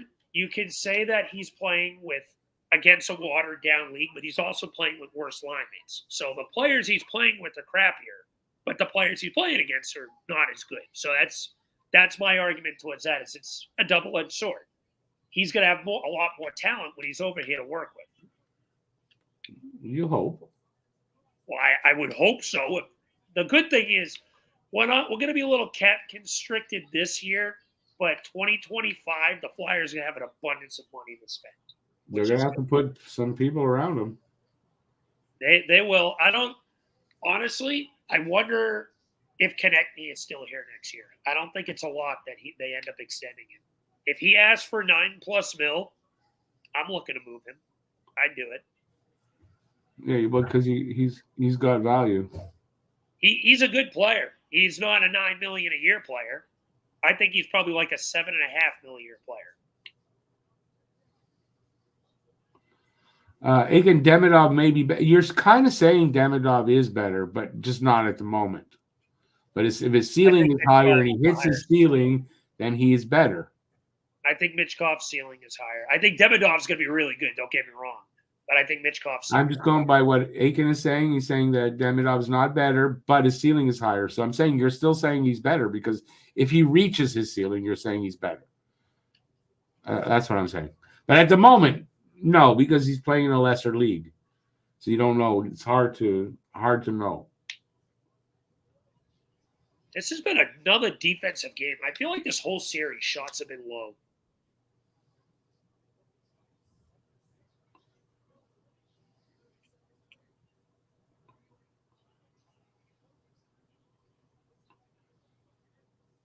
Crowd trying to get the Leafs energized here, but they realize their hopes are in vain because the Leafs are mid.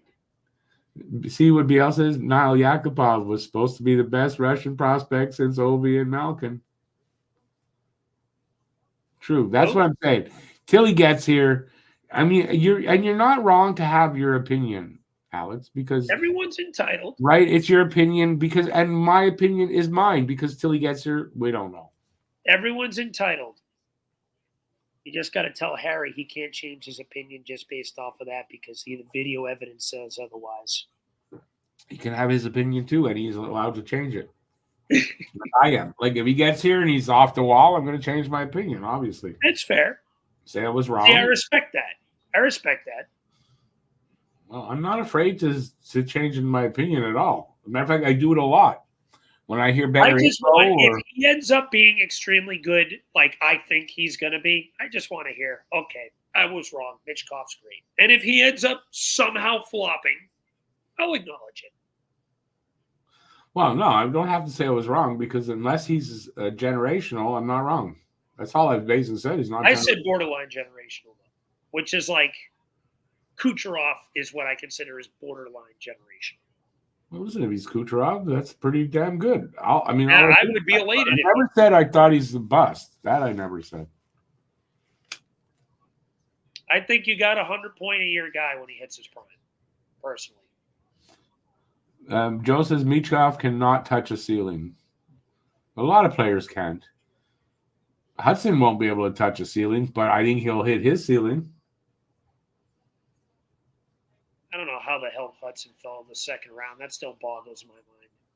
his size. He was 5'6.5" or something like that when he was drafted, and 148. And all he had That's to the prove, only knock I have against Hudson Still is he needs to put on weight. yeah, okay, but all he had to prove that he was going to get bigger was a doctor's letter that said he had this disease and he's going to grow, and he did. But that's why he dropped, just way too small. That's why Cole Caulfield dropped to you, and that's why Zach Benson dropped this year. Yeah, 100%. Small players, and they dropped. There's always that one guy that's undersized that people end up saying, "Oh, I'm not excited over it." Zach Benson is a crime that he dropped the 13 to Buffalo. A crime. Best playmaker in last year's draft, no doubt. After Caulfield, the GMs and stuff were saying like, "We're going to learn our lesson," and then they did it with Benson. He made the roster from night one, and he was an instant impact. Was he the best rookie? No. But was he an impact? Yes. That kid's going to be a stud. Aiken says Catton's going to be the one that drops, I guess. I hope Yzerman somehow drops. I love him. And he's from my hometown, so it adds on to it. He's ranked around 10, so. I hope he does. I'm not going to say he rises or not. I don't know much about Lindstrom. I understand he's got maybe some back issues. He's a top 5 projected pick. I do think that considering his height, he's 6'5".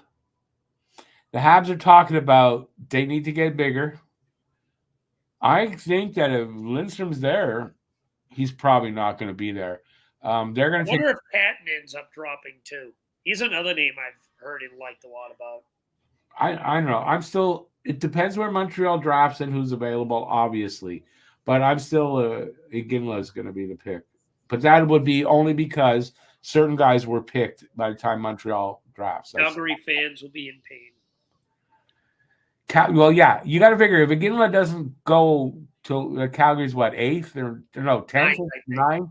You know they're going to pick him if he's going to Calgary. You got to if he's there. If Calgary doesn't pick him. Like, what a fan thing that is, right? Just for your fan base to bring in new. Yeah. Like, you can't turn that down. 0% chance he doesn't get picked if that happens. I just hope Montreal. Like, I really like Iginla. Something about him. It's my gut. I could be wrong, but that's the guy to pick. I want Yzerman. Great wing scorer, and that would be a perfect comp for Mitch Goff when he gets here. Only issue is the Flyers still need center help. He doesn't fill that need. But he's a winger. Great left winger. Yeah. But sometimes that doesn't matter. You get the best player available. Yeah. Oh, I'm taking it. The only thing is don't get a right wing. You have about 6 trillion of them. Don't get another one. But if he's an upgrade, you upgrade. If you can upgrade, it doesn't matter. You upgrade.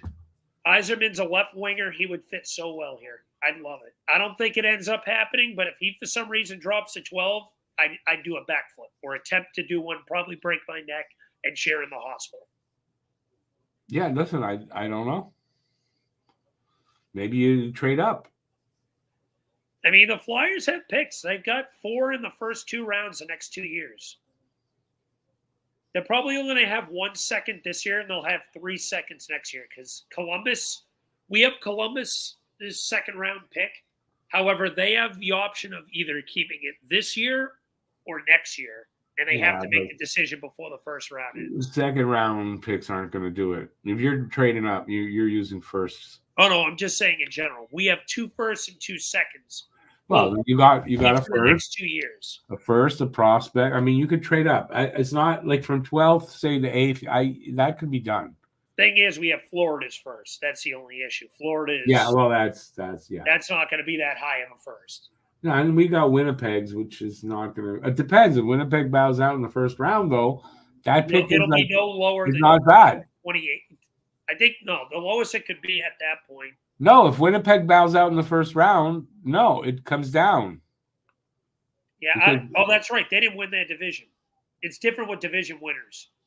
Definitely, yeah. But if Winnipeg bows out in the first round, it's going to be a good pick. And then next year we have Colorado's. What a fleece job that Ivan Provorov trade was. What job? A fleece job that Danny Briere pulled in that Ivan Provorov trade. An absolute fleece. Yep. You got a first, a second, and a prospect, and a defenseman that you then flip for another first for Ivan Provorov, who Columbus tried trading this year. Yeah, no, when it happened, the trade, I said that. I thought Columbus got fleeced. I'm not going to talk about Cal Pedersen. But 4.5 minutes left here in the second, which I haven't said in a while. Yeah, it's now 13-12 for Boston. 2-0 Boston. No, 13-13, tied up now. I'll be right back. Anywhere on the rest. No worries.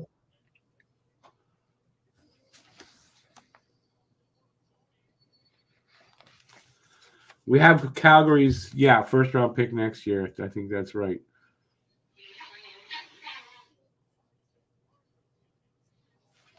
Joe, there's probably going to be a few teams that take a D. There's going to be 2 or 3 D that go in the top 5 or 6. You got to think. And you know that Celebrini's going first.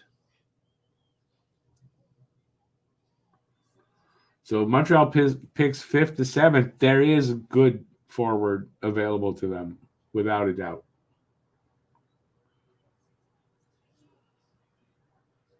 I love that Jim Jackson's doing this game.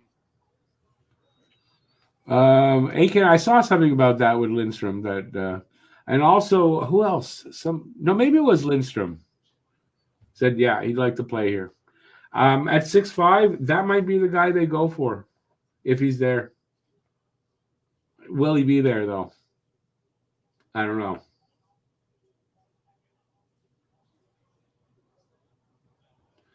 I kind of figure the two, besides Celebrini, 2 forwards that'll go probably before Montreal picks is Lindstrom and Demidov. I'm going to make a bold prediction. Mitch Marner is not a Leaf next year. How he shouldn't be anyway. He has had an awful series. But see, he does. I mean, he's not a big playoff guy, although he's points. Soft as baby shit. Yeah, that's the problem. So who's trading for him? Soft. So who's trading for him? He's making 10. You know what is an interesting thing that Cam retweeted earlier today that actually would make sense? I wonder if you dangle him to the Islanders to try to make a move for Sorokin. Yeah, I saw that there. I don't know. That would be interesting. But Isles need a home run hitting offensive player, although he would disappear in the playoffs. Yeah, so what team needs that for 10.9? Yeah, true. That's a good point. I prefer Nylander personally if I had to take someone out of that team. But even he can be soft. Although, honestly, didn't know about the migraines. He's probably the one out of the big 4 that I like the most is Nylander. Yeah, I didn't know about the migraines. For me, that might be a red flag there. But, maybe you can understand some of his softness. Yeah. With migraines, you might not be hitting and going into the corner as much on a night where... Yeah, you get hit the wrong way, your ass is going to be in the corner again.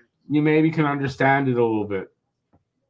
But I like Nylander. He's probably the only one of the big 4's Leafs, maybe big 5 if you want to count Morgan Riley. But that big 4 that I've always liked. I'm whatever on Austin Matthews. I never hated him, but I never liked him either. He's always been whatever to me. But I've always thought Mitch Marner was soft as baby shit, and Jonathan Tavares is a fraud. Tavares, yeah, is total fraud. He is such a fraud.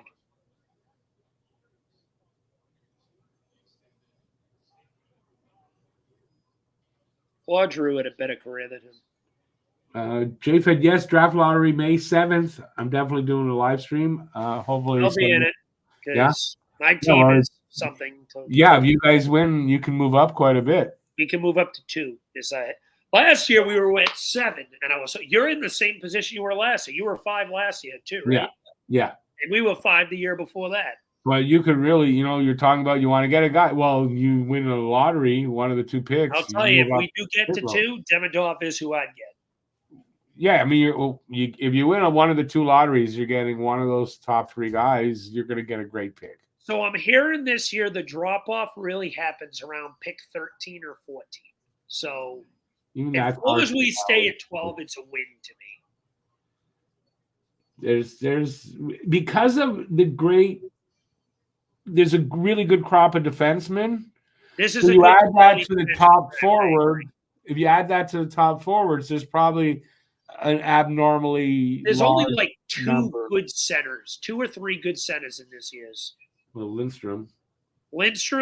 Catton, obviously Celebrini. There might be one more. That's 3 right there. I think it might just be those 3. I might be missing someone. If so, I apologize. But hold on, I'm going to go get some water. I'm thirsty. Got a minute and 12 left in the second period. Again, it is actually a really good defensive draft, yes.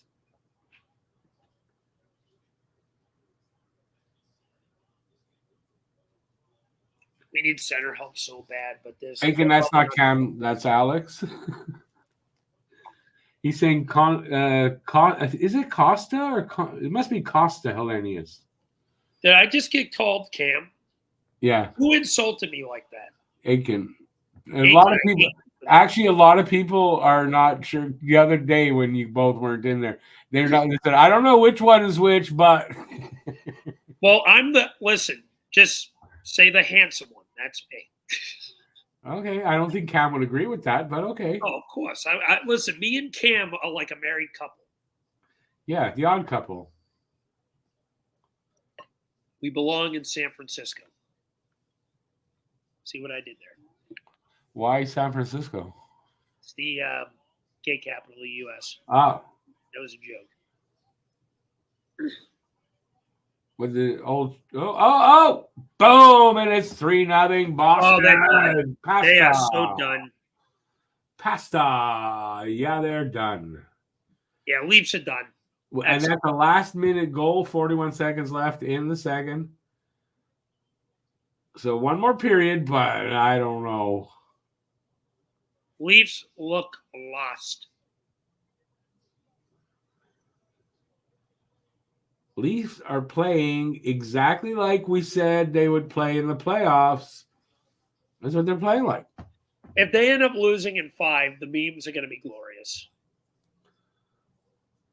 The only thing that really could be better is if they lose in Game 6 at home. After they get hope. Yeah, after a little bit extra hope, and then boom at home. I still want Game 7 because it would be. Oh, that's too easy. Game 5 might be better this year because of all their bragging, the fans. I love Game 7 because it brings their hope to the maximum, and then they get true. But this kind of, to me, cements like, yeah, boom, you guys are horrible. Keeps fired if they lose this series. I don't care how many games. You got to think. Without a doubt, you got to think. I mean, Keefe should be fired. Shanahan should be fired. Yeah, all the internal guys will be fired. And one of the Trey Living fired. Everybody should be fired that's in management. One of the core 4 gets moved too. Because on paper, this Leafs team is better than the Bruins. But on paper. That's why you don't play on paper. So we're 3-0 after 2 periods of hockey. So, I can't – I hate to say it and maybe jinx the Bruins. I can't see Toronto coming back from this. Not the way they're playing. If they were playing and it was close, and it was, and it was like that kind of a game, sure. But they're not even playing like it's close. They're not. They're pretty bad tonight. They looked garbage. Can't wait for Dangle's reaction. He's going to blame the refs. There's no ref blaming here. I don't see where you could. They just have not been good. They look lost. Yeah, they're defensively, they're not very good. And offensively tonight, they're not aggressive. Where'd that aggression go? They were playing like I said it in the last game that they seem to be playing with a little bit more balls than they've ever had, you know? And then this game, and it's back to how they. So I'm happy to see it, but I wonder where it went.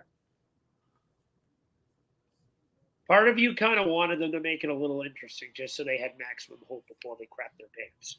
This year, they're just crapping their pants. Yeah, which is great for all the braggadocious Leafs fans that we had to suffer through all goddamn season. This is our year. This is our year. It'll never be your year. Yeah, like how many times we hear that? It will never be their year. Not with this. No, of course not. Not until they blow it up. They need accept. Right, and then another 5 to 10 years after that. This is gonna be.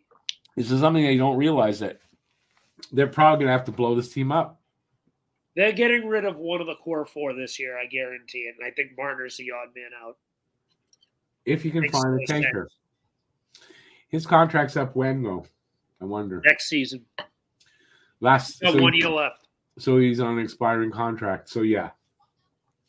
I mean, that's the one that makes sense because it's an expiring contract.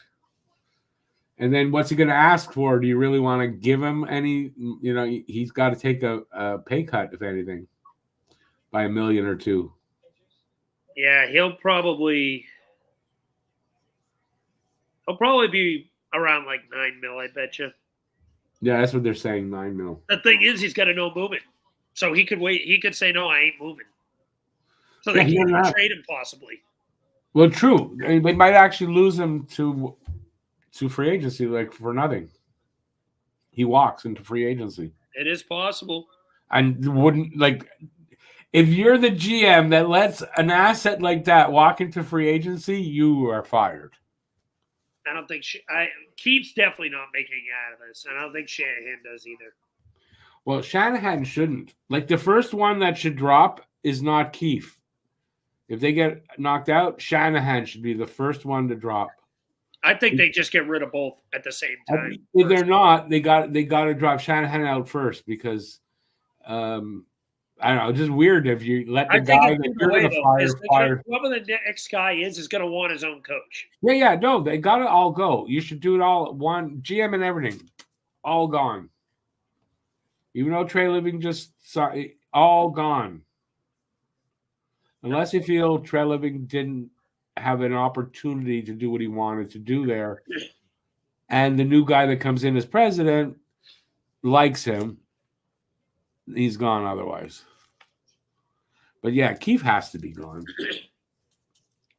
Did you see there was a video out on how he pumps up his team in between periods for big games? You see how mild that was?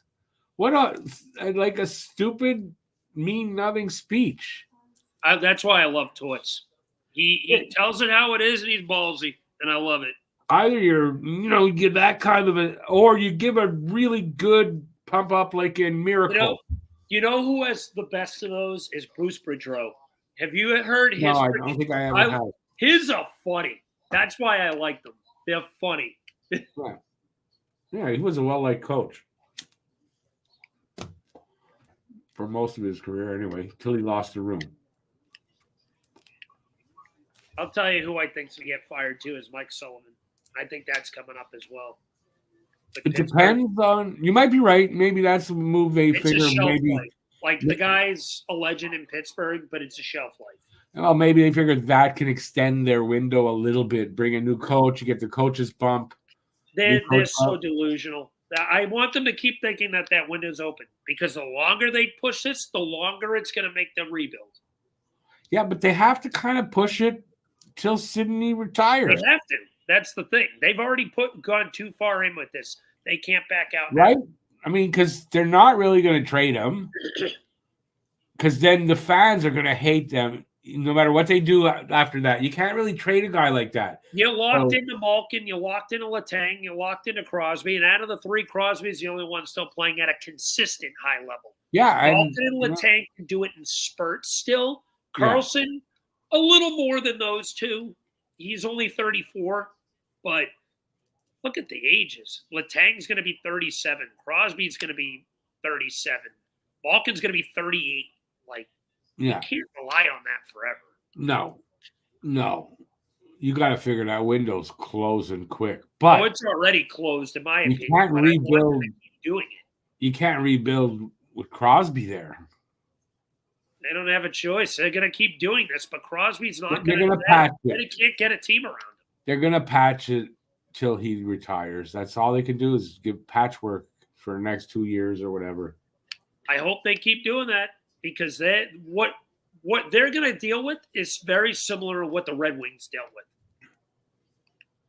when they went into that crazy rebuild. Red Wings haven't made the playoffs since 2016. That's going to be what the Penguins are going to be like. Maybe even worse.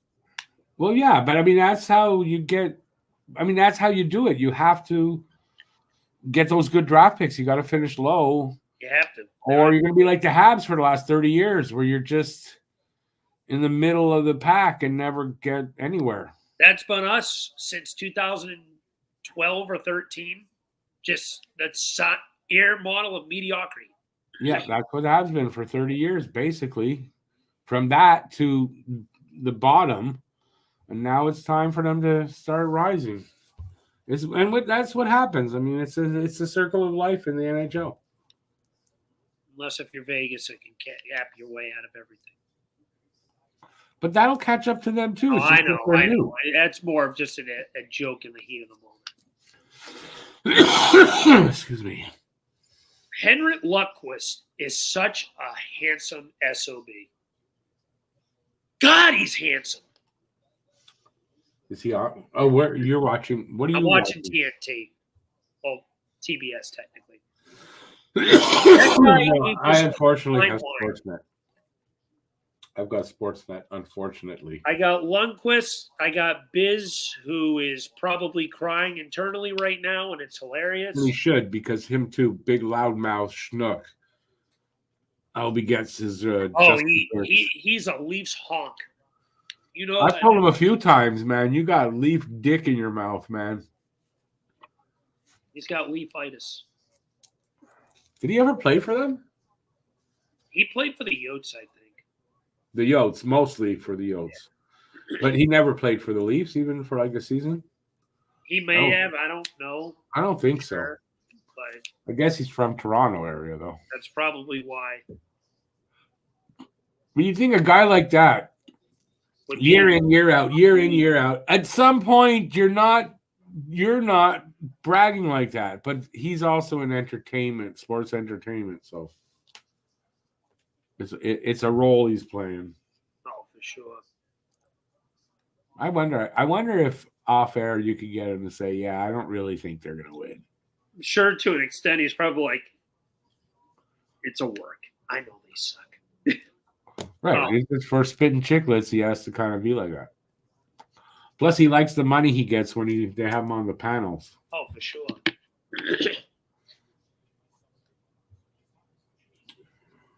Let's see what we're saying over there. Yeah, Marner. I think Marner's gone personally. Well, actually, no. I can't even definitely say that for sure because of the no movement. So they're gonna try to convince him to waive it, but how successful they are. Crosby, no. He said he was. I don't know. I don't see him leaving Pittsburgh. He seems like a guy that is going to be a one-team player his whole career.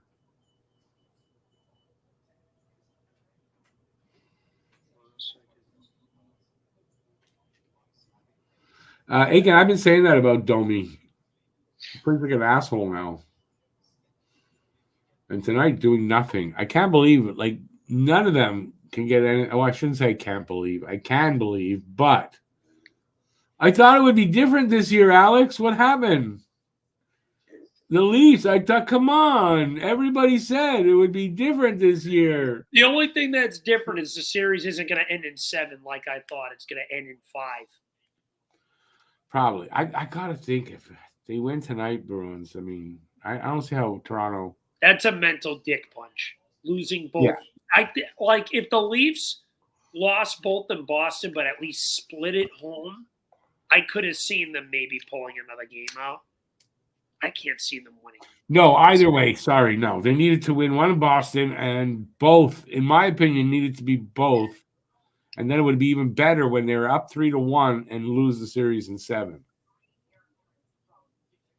Because that's even better for the fans.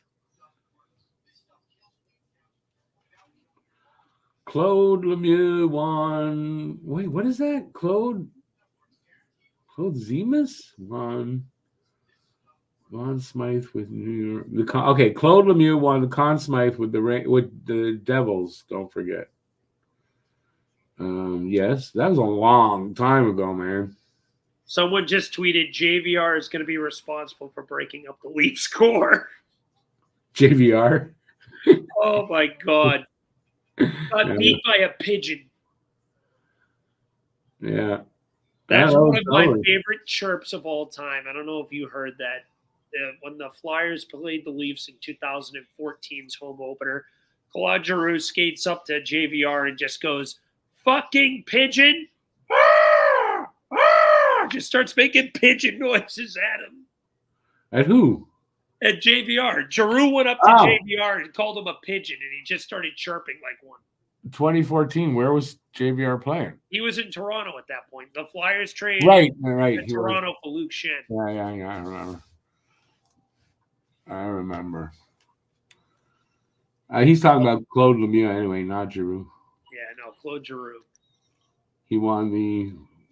When did he win? Early 2000s, he won the Cup with... 2014, Giroux was a Hart finalist that year. It should have won it in 2018. I'm still mad about that. He got robbed of the Hart in 2018. See, I don't remember. Why would I? That was my first year on YouTube. 2018? So yeah, I wasn't doing games, though, like I do now. I wasn't doing games. I wasn't too upset. You know, even though I say Giroux should have won it, I can at least understand the reasoning for Taylor Hall. But he wasn't even a finalist that year. Claude Giroux was second in the league in points at 102. He had the most out of any player in the NHL. Clinched the playoff spot for the Flyers with a season-ending hat trick against the Rangers and put up 34 points in his final 24 points to lead them there. Was ninth in plus-minus, was tied for first in assists, was like third in face-offs. He was ridiculous. And that's the year you fell in love with him. Oh, no, I fell in love with him in 2012. That was the year I fell in love with him. What him completely owning the Penguins in the 2012 playoffs, putting Crosby on his ass in Game 6, and then scoring the first goal of the series 32 seconds in. That was the moment I was like, that's my guy. That's my fucking guy. Right there. BL asks, how does a guy from Salem, Massachusetts, become a Philly fan? Eric Lindros and John LeClair. That's how. Those two guys made me love the Flyers as a kid. And from there was plenty of other guys that I liked. Simone Gagne, Peter Forsberg, Keith Primo, Eric Desjardins, Chris Therien. Right, because you're 33, so you would have been, you were like 2 or 3 years old when the Habs won their cup the last time. You won what, 93? Yeah, and then they next year they traded LeClair to Philly. So then so you were a young kid when he started over in Philly. The Legion of Doom, Lindros, Legion of Doom. Let me see now. Did it start? No, did it start? No, couldn't have started with Recchi there, right? It was Michael Renberg. Correct. And LeClair and Lindros, right? That's what made me fall in love with them. And I randomly use them a lot, too, in the video game. So that's what made me actually start watching them. And I'm like, I love Lindros. He's awesome. He plays with snarl. He's friggin' a great net foot presence. He's a beast. He has a great shot. He was borderline generational. Only time I liked Lindros was when he hadn't been drafted yet. He played for Team Canada. Then he got drafted and he didn't want to go. He refused. Now, to be fair, right away he didn't warned Quebec that if you draft me, I get it. which is what I argue is a difference between him and Cutter Gauthier. Because at least Lindros warned Quebec ahead of time, don't draft me or I'm not playing for you. I come from a time when they didn't have a choice and they didn't complain about it. Yeah. I just thought he's what a little crybaby. And it didn't start out well with Lindros. So I've never really, just that first year, his hockey card was worth a lot at the time because he wasn't drafted yet and he was on Team Canada. And then he did that, and I didn't like him anymore after that. But there was a few years there that those Lindros Flyers had a chance at a cup. Yeah. Scott Stevens is the reason why. Yeah, Scott. Those Devils teams, they just could not get past. Was it the Devils that they lost to? Devils were the team they just could not find a way past. In 98? Was it 98? What year was it? So they made the cup in 96, lost. No, but I forget what year it was. In 96. I wasn't really into them then. It was around 98, 99 I did.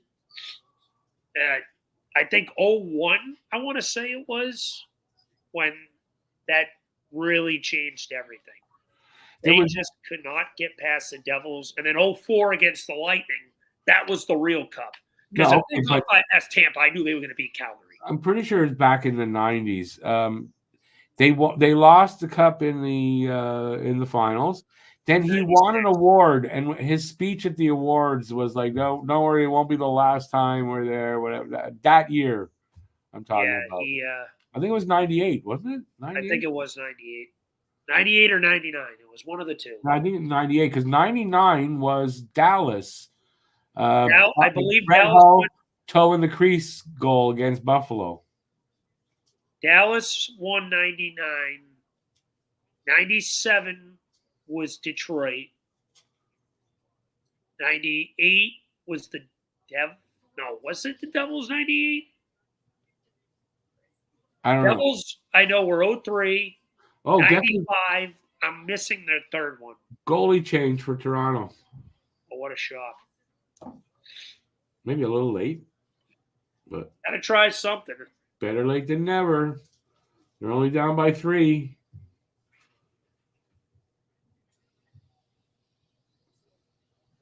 Bro, Margaret was crying on the bench. What else is new? He cries when they lose. Literally crying, like tears coming down his eyes. Yeah, he does it every time they lose. That's embarrassing. In the playoffs, he is so, I would want nothing to do with him. He is so soft. He's not on the bench. He's on the ice right now. Well, I saw a video on Twitter. Oh yeah, that was when they lost to the Habs, I think. Tonight. Like tonight, he was crying. Really? For what? Oh, maybe he had a boo-boo. And his mommy wasn't there to kiss it. He is so soft as baby shit. He needs to go. But again, no movement.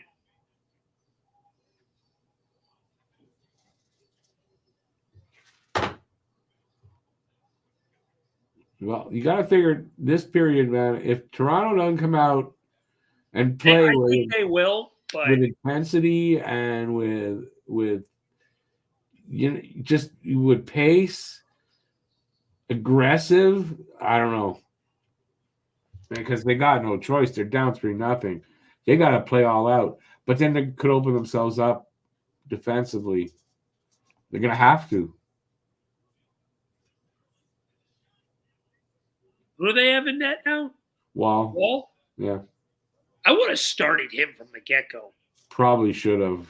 We'll see how he plays, though. Like if he gets up 2 or 3. Samsonov all year. If he gets up 2 or 3 in the third, maybe not then. Yeah, fair.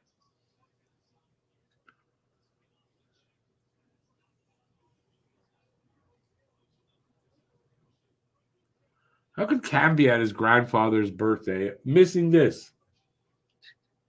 I thought that was Wednesday. Oh, so why can't he be here tonight? You're right. It was Wednesday's grandfather. So he had something to do tonight. He said he's going out. I saw him last night. He said he was going out tonight. He wanted to. He tried luring me into a Nietzsche's debate again. I was like, I'm saving it for Sunday. Yeah, for sure. Tomorrow. 10 o'clock for his thing and 11 for Sinbin, right? Yeah. Speaking of which, if there's going to be Sinbin tomorrow on Don't Puck with Media, so if you're watching on it, on that channel, if you're not, on Don't Puck with Media, Sinbin, and if you're a Bruins fan and you're here, hi Bruin Nation, that's Cam's show. Sinbin is Cam and Alex arguing with each other about things. Just an FYI, this week's episode is called The Carolina Cap Conundrum. We're going to be discussing the shitstorm that is the Carolina Hurricanes cap situation, where the main focus is going to be Martin Necas. I think it's a realistic opportunity that he gets traded, and Cam thinks I'm out of my mind for thinking that, and that he's going to stay there. And, oh my God, they almost scored. And I don't know why he thinks that, because there's been a lot of smoke with that rumor. And saying discussing it is, if it's anything like they do on Facebook, it's going to be fun to watch. But they'll probably tone it down for the video. But on Facebook, man, you guys were going. Oh man, I feel like our arguments are worse on Facebook. Oh my God, we were going at it. Actually, if you were there for the live stream, or if you saw any of the live stream, we were going at it for a good 20 minutes with it. For what? The one I wasn't on? Yeah, on Monday, the Martin Necas. I didn't see it. It was like towards the end of the first period. I don't watch my competition, so we're on the same thing. We were competing that night. Oh yeah, you put a challenge for us, and we broke the challenge. Oh, that was three out of 4. Matt missed on one. What was the one he missed? The metadata on YouTube. I don't even know what that is. That's all the stuff, the description, all that stuff, and all that. Oh, tags and all that. Well, I did my job. Yeah, no. Listen, you shocked me. We're in there like 10 minutes later. There's a thumbnail ready. It's like what? Not the best one, but I didn't think you'd do it. So, but A1. No, but A1. Well, I was at Lou's and I said, "Oh, they got a thumbnail." I said, "It could be better," but I said, "No, awesome that you got it done." So, A1. I'm a noob at that shit. And it's it's you can do one easily, but you want to do good ones, it takes a little bit of work. I just sometimes you think it's a good one. You think sometimes a good one, you work an hour on it, and you look at it and go, "Nah, that's shit." Oh, it wasn't an hour. No, I've done this before. I've done this before. Worked like an hour on a thumbnail. I just nope. Got to approach it again tomorrow. What was the site that I used? Hold on a second. I used something called Thumbnail Maker. It was just called. Well, I knew it worked. And then I mixed that with this app called Cut Paste Photos. Oh, yeah. See, I use Canva, and I get everything. I pay for it, though, every month. Actually, on a yearly basis. This is me doing it the free way. No, I used to do it the free way, but it's a lot better quality. The quality is a lot better when you pay for a service, unfortunately. So we're a little over 5 minutes into the third. Not an overly exciting third that I'm seeing. And that's the shocker, is that the Leafs don't have enough. They're not showing any real urgency. They're not taking chances. That was the sense of urgency. That's what I missed before. Yeah, where is that sense of urgency here? They're not pinching. They know they're about to be down to an elimination game tomorrow if they don't even show any real fight. Well, not tomorrow, but whatever. On Monday, I guess. Monday. But and they're at home, too. No, I'm sorry. They play Tuesday, I think. Oh, they're doing – really? Yes, because I remember looking this up with the Celtics and Bruins series, that the Celtics and Bruins only for game 2 and 3 were the same night. And then after that, it's they're opposite nights again. So, and I know the Celtics play Monday for sure. Well, I'm going to find out. We are the 20. So, 20. I think it's almost positive this Tuesday. You are right. Yeah, that's what I thought. Tuesday at 7. They just and scored. Then after that, I think it's every other night for however long it goes. The guy you've been slagging all night just scored. Oh, so the Leafs scored? Yeah, Marner. Oh, my God. I didn't see it, but now I'm gonna. I just shit on Marner for being soft as baby shit. He does that. Yeah, actually a nice little. All right, let me see it. Definitely a nice goal. That's a skill goal.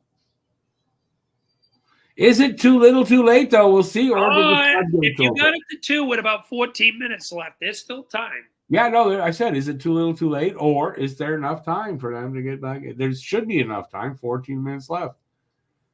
That should be enough. Shots are 18-16, so low shot total so far. Oh, that was a good move. But it's 3-1 now, Boston. Got him on the backhand, it looked like. Oh, look at all those Leafs fans cheering. Yay, we're still going to lose. Liabushkin with the assist on the Marner. I will say, goal. I do like the Leafs goal song. I don't like anything Leafs, so no. Animal. Oh, how's that? That I think should have been a penalty. Maybe that was not. a good friggin' deke.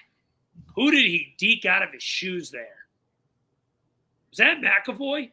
No. Oh, I think that was that Zaka? I think that was Zaka. Yeah, it happened so long ago. I don't ask. I think Zaka went in for a block and he just kicked that up to his friggin' backhand. That was, Marner. Oh, he went through his leg. He put it through his legs and it was a nice goal by Marner. It was a skilled goal.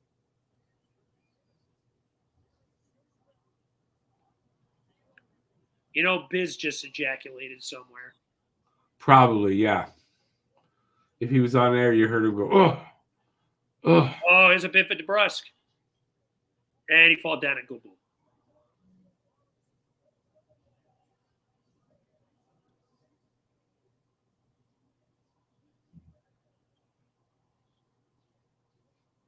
Let's see what they got. Oh, that was a good save. Swayman kept this one. Yeah, that was a good save by Swayman because I said it. And I go, oh, yeah, you got to catch up. Little split there. Yep. Now the Leafs got some jump. Leafs certainly got a little jump in their step. They do, yes. They got a little bit from that goal, obviously.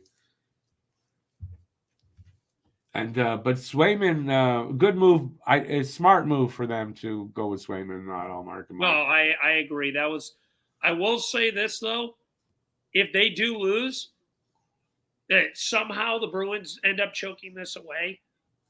Now the Leafs believe they can beat Swayman, and they've beaten both goalies in the series. Right. So that could hurt you too. It could. But I mean, come on. You can come up with 1,000 scenarios. Right? I get that. Right. At least I guess the reason why I say that is if they were to have lost with Allmark there, you still have the seed of doubt. Like, crap, they can just swap to Swayman. He's heady-dicked us this entire year. True, but I think if you want to really take a commanding lead, you want to. Yeah, this was the right move. It is playoff hockey. It is playoff hockey where, sometimes you got to go with the hot goalie, the goalie that is hot right now. Oh, for sure. You got to do that. And that, to me, is not that Allmark was bad, because he wasn't. He made some amazing saves in his game, but Swayman seems to have their number. But maybe not. We'll see anyway. They've still got a 2-goal cushion with about 13 minutes left. It's 3-1 now. It was 3-1. Give me 1 sec. I'm going to go grab my phone charger and some more water. I'll be right back. Sorry.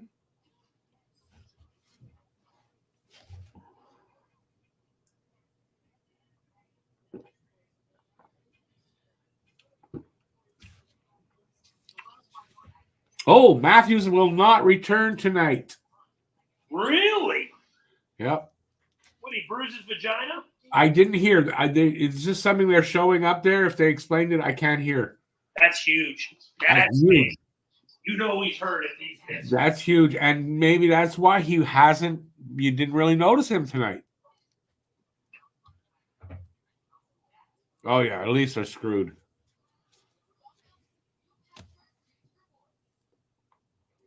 Pussy couldn't play the game. Ha! I don't know what's wrong with him. I'm just saying that.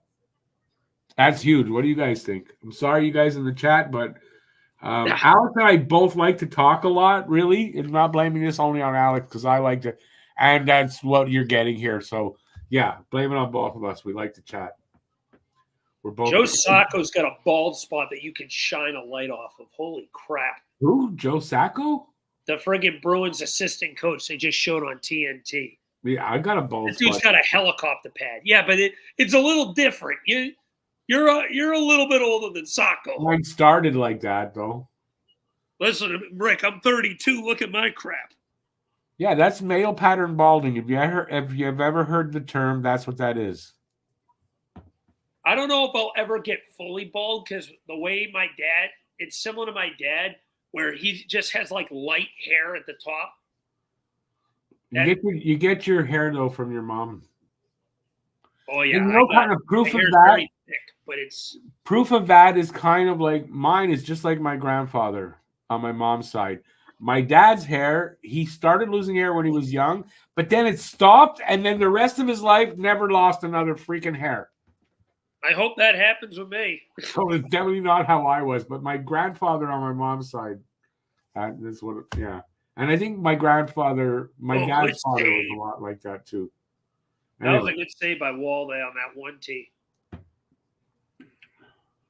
Down to 11 minutes to go in the third, 3-1, Boston. Shots low total, 19-17 only still.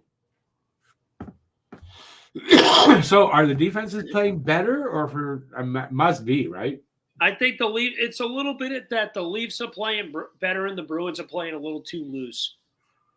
Well, the Leafs are playing with urgency right now. That goal won't come up. The Leafs can. They have that game cushion, so they can sort of play a little looser. Although, believe me, the Leafs want to win tonight. Yeah, I still think if they lose, they're done. Not the Leafs. I did mean to say Boston. Either way, still wants to put the series away basically tonight. But yeah, I think if the Leafs lose and go down 3 games to 1, I can't see the Bruins losing 2 out of 3 games remaining. I've seen them lose 3 in a row last year. Yeah, I know. Teams have done it, sure. But not to the Leafs. Look at the way the Leafs are playing, though. Nothing inspiring in the way they're playing at all. They had a burst for a couple minutes. It kind of slowed down. That's it. And it didn't. That momentum they got from it lasted about a minute or two, and then it's gone. Well, I guess it doesn't help that Matthews is not out there. But yeah, he's been almost unnoticeable out there all night. Yeah, he's been quiet. Which is probably, that's the injury, right? Is the reason I'm sure that's definitely part of it. Yeah, it's got to be, you know. But then that just speaks for one of these other guys needs to step up. There's fucking 3 other big names that are big, talented guys out there and a couple others there. Someone's got to step up. Where are they? Well, one of them scored. One of them scored, okay. The one I shit on. You shit on. Don't shit on anybody else. Listen, I gave a love fest to Nylander, so there you go. He's not scoring. Although I did shit on Tavares already, so if he scores again, then maybe I have jinxing powers. That I don't know who number 20 is. That was Edmondson. Edmondson just got a great opportunity. Good save by Swayman. Another one. I haven't seen it yet.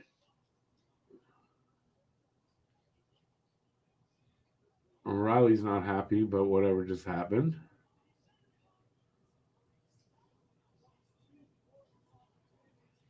Refs are conferring. Huh? On what? I haven't seen anything yet for me to really say. So what do they confer? Oh, look at that. It's a penalty there. That should be a Toronto penalty. I haven't seen the Edmondson shot yet. Oh, here we go. Never mind. Oh, he missed an open net. He missed an open. Oh, did Swayman get a piece of that? Yes. Oh, again. The two good penalty. stoppers. I see why. Yeah, penalty on Toronto. That's Is there a penalty? Did they call it? I mean, that's what it looked like. It should be. That should be a That looked penalty. like a trip. No, he hauled the guy down. Like that shouldn't be. That's not a legal hauling down. We'll see. In the playoffs, though. In the playoffs, though, there might not be. Yeah, they called a trip on Nylander. A trip. Okay, that's interesting. More interference than trip, in my opinion. But okay. Oh no, it is interference. Maybe I misheard him. He just pulled him down. Right, that's not a legal way to take a guy down. That's a penalty. That's interference. You could have called that holding too. Yeah, one of the two. Yeah, holding or interference. Yeah. Commercial. Yep. You know, one thing that's been good in this series, except maybe the first game, but the third period's been the better period. So at least at the end, when you're bored, they put on a good ending of the game. Did you watch any of that Carolina and Isles game today? No, I did not. That was a good game. I wasn't home. The whole way. I was out, so I couldn't watch it. They went to double OT. That was in my opinion. Yeah, I know that. So far. Yeah, no, I was happy for Patrick Roy that they lived for another game. I think they die in 5 though. Probably, but you never know. Sometimes that's all you need, and it's not unheard of. It's happened a few times now. We did it 3-0, right? And then teams come back. We did it. When I was a kid, that was almost unheard of. 42 Leafs, 75 Islanders, 2010 Flyers, 2014 Kings. Okay, there you go. So it's happened a few times, but yeah, in '75 when it happened, it was a big thing. The Islanders. In '75 was it's only the second time ever. It was a big thing. I remember it because it was a big thing that they came back from 3-0. 5 times in sports history, 4 of them were in hockey. Well, there you go. I thought it happened. You know what the last one is? No. The 04 Red Sox breaking the curse against the Yankees. Okay, didn't know that. So what's the injury with Matthews? Did they say anything? I can't really hear anyway because I can't put headphones on for the TV. So it's on really low. And all they just said was he's not returning. You know what? Wall's been good so far. Anyways, in that sequence. Bruins power play. Yeah. It's almost over. It's almost halfway through right now. Headache. Take some medicine. Okay, take some medicine. You can do that too. Take your migraine medicine just in case. Yeah, migraines suck. She gets them all the time. She has medicine for it that's prescribed to her that helps it. But she gets migraines like on average, like once every couple weeks. Yeah, that sucks. And they got worse when she got in a fender bender and she hit her head off of the steering wheel. Ouch, yeah. So she's we got a little bit of a case on that right now for a settlement. Oh, good luck. Yeah. She's gonna get something, but I don't know what yet. 8 minutes left here in the third. 50 seconds left on the Bruins power play. They caught up a little bit. They're only about 15 seconds ahead of me now. It was like 45 before. Oh, never mind. There was a whistle. That's why. Oh, yeah. I'm still, probably.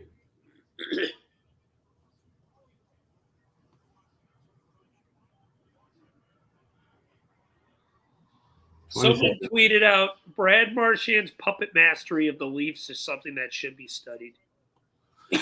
He definitely gets in their head. He gets in their heads and it throws them off. We used to do that with Malkin. Oh my God. If we still do, but not really with Discord as much. But we used to know how to fuck with Evgeny Malkin so Yeah, much. Malkin gets mad. His game's done. He is such a hot-headed org. Yeah, he's very hot-headed. Make him mad, his game is over for the night. I remember once Michael Raffle did something to F with him, and he turned around with his stick and just went whoosh and almost took his head off like a lumberjack. I think I remember that. I think it was 2018 or 19. Yeah, I think I remember that. Like that. He only got suspended for one game, but if he made contact, it would have been like 10.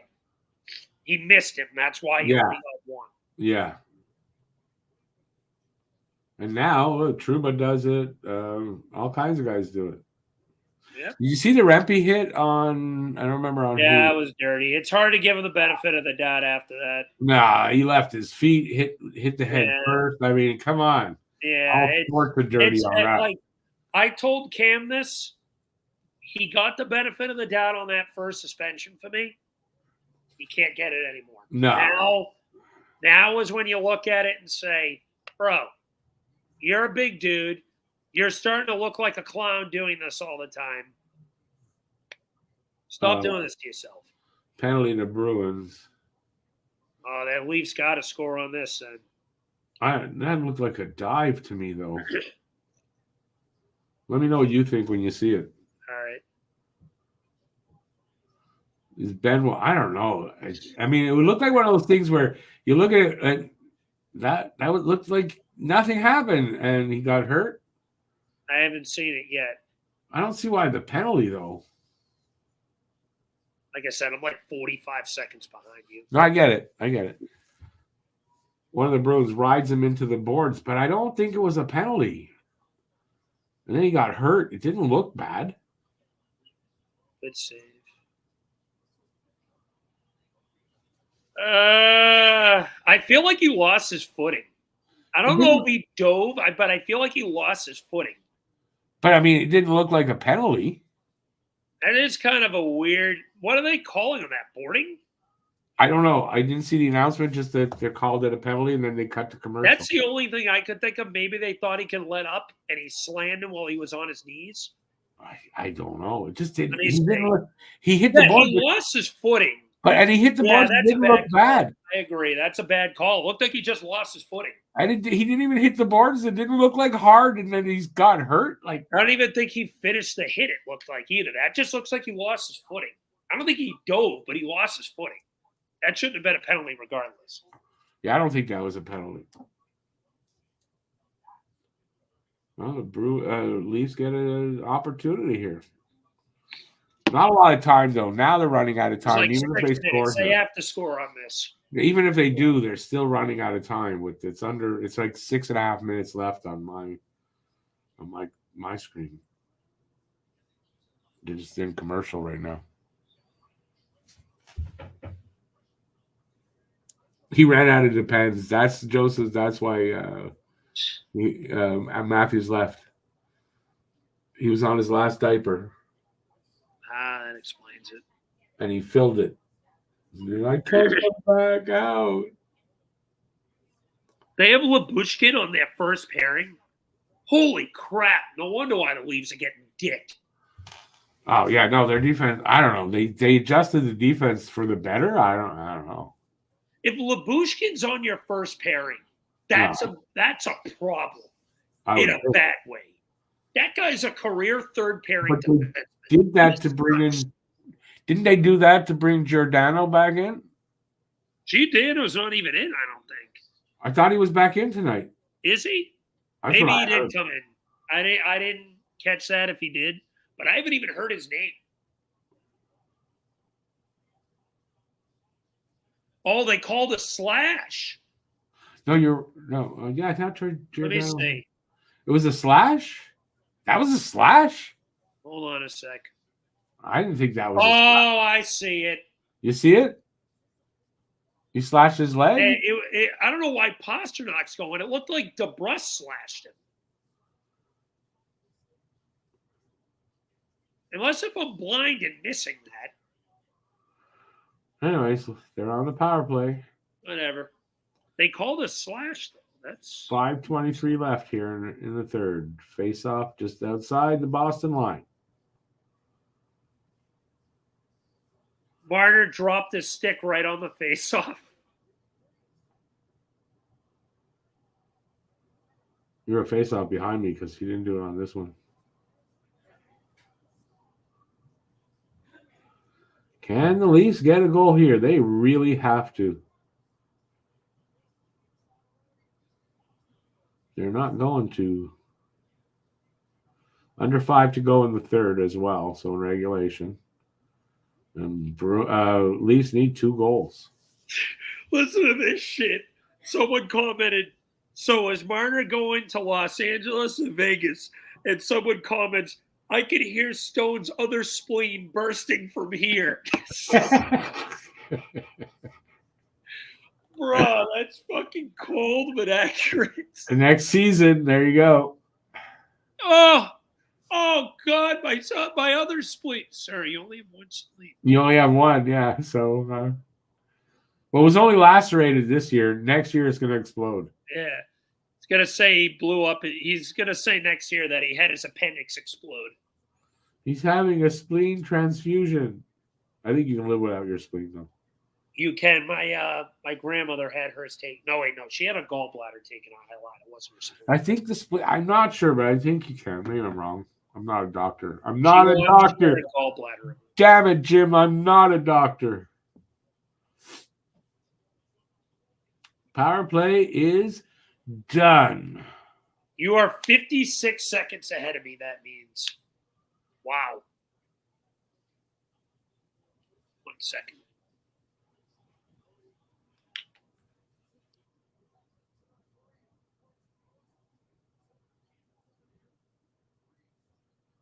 .325 to go in regulation.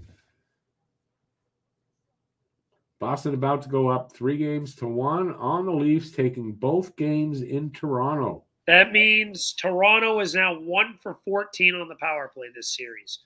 That's the difference. Bruins have dominated 100%. the special teams. 100%. That's the difference.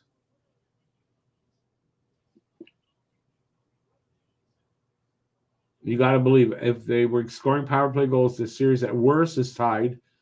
Yeah. And probably maybe even they could be up a game. If they were scoring power play goals, the Leafs probably win game 3. Yeah, I mean, have a good shot and, totally different series. Or they could be up in this game. Or at least tied. So, yeah, when special team in the playoffs, man, special teams so important.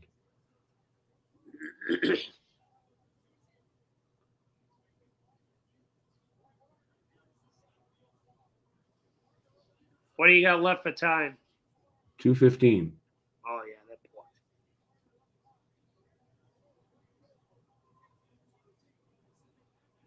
Yeah, they can't get anything through.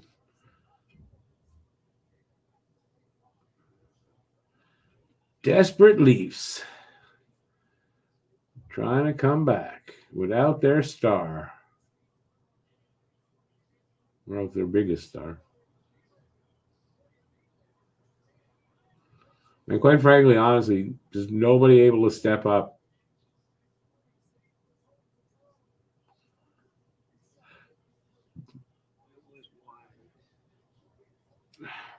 Bruins cleared out, 1.5 minutes left.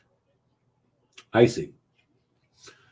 So they kind of they need to score right off the draw, don't you think? They need a miracle. Yeah, it is true. They need a miracle, which they're not going to get because they're just not playing in. They're not playing in that way to get it.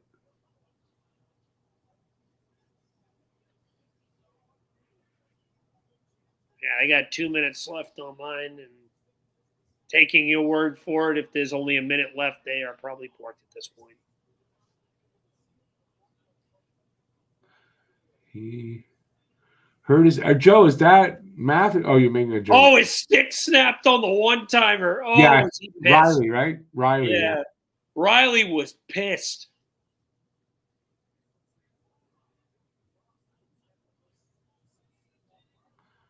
Oh, David, no, listen, they could theoretically come back. That's not what we're saying. Realistically, it's our they opinion. Probably a 1% chance. Yeah, we're giving it and it's an opinion. That's what. But realistically, like the possibility is there, of course. Net's empty for a minute and a half.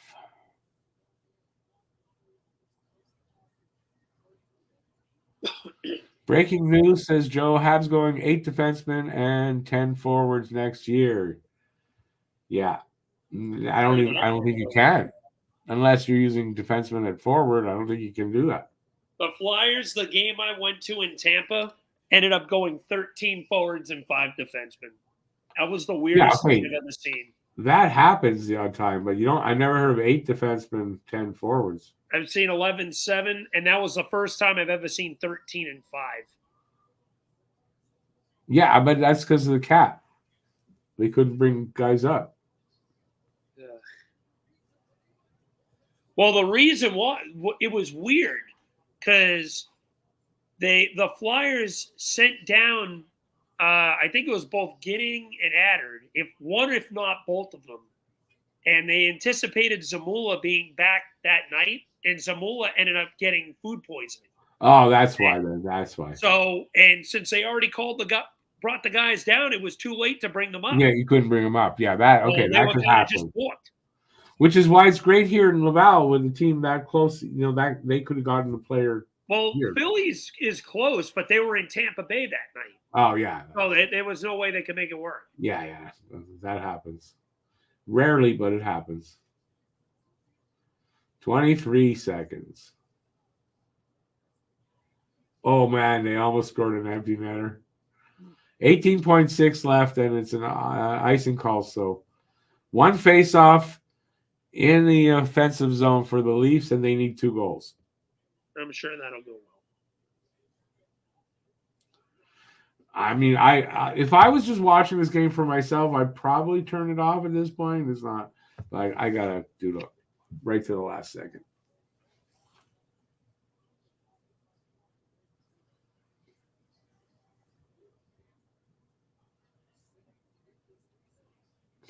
Leafs are not built to win in the playoffs, David. They're not. They don't have the defense. They don't have the goaltending. They don't have, and now suddenly, and their penalty kill is horrific. Or the heart. Or the self-esteem. Yeah, heart and self-esteem I'll put in the same category. That went wide by about an inch. Is it officially over on your end? Yeah, it just ended. That's it. Bruins win 3-1. And they lead the series 3-1. And if you're a Leafs fan in Toronto right now and at the game, your heart is breaking.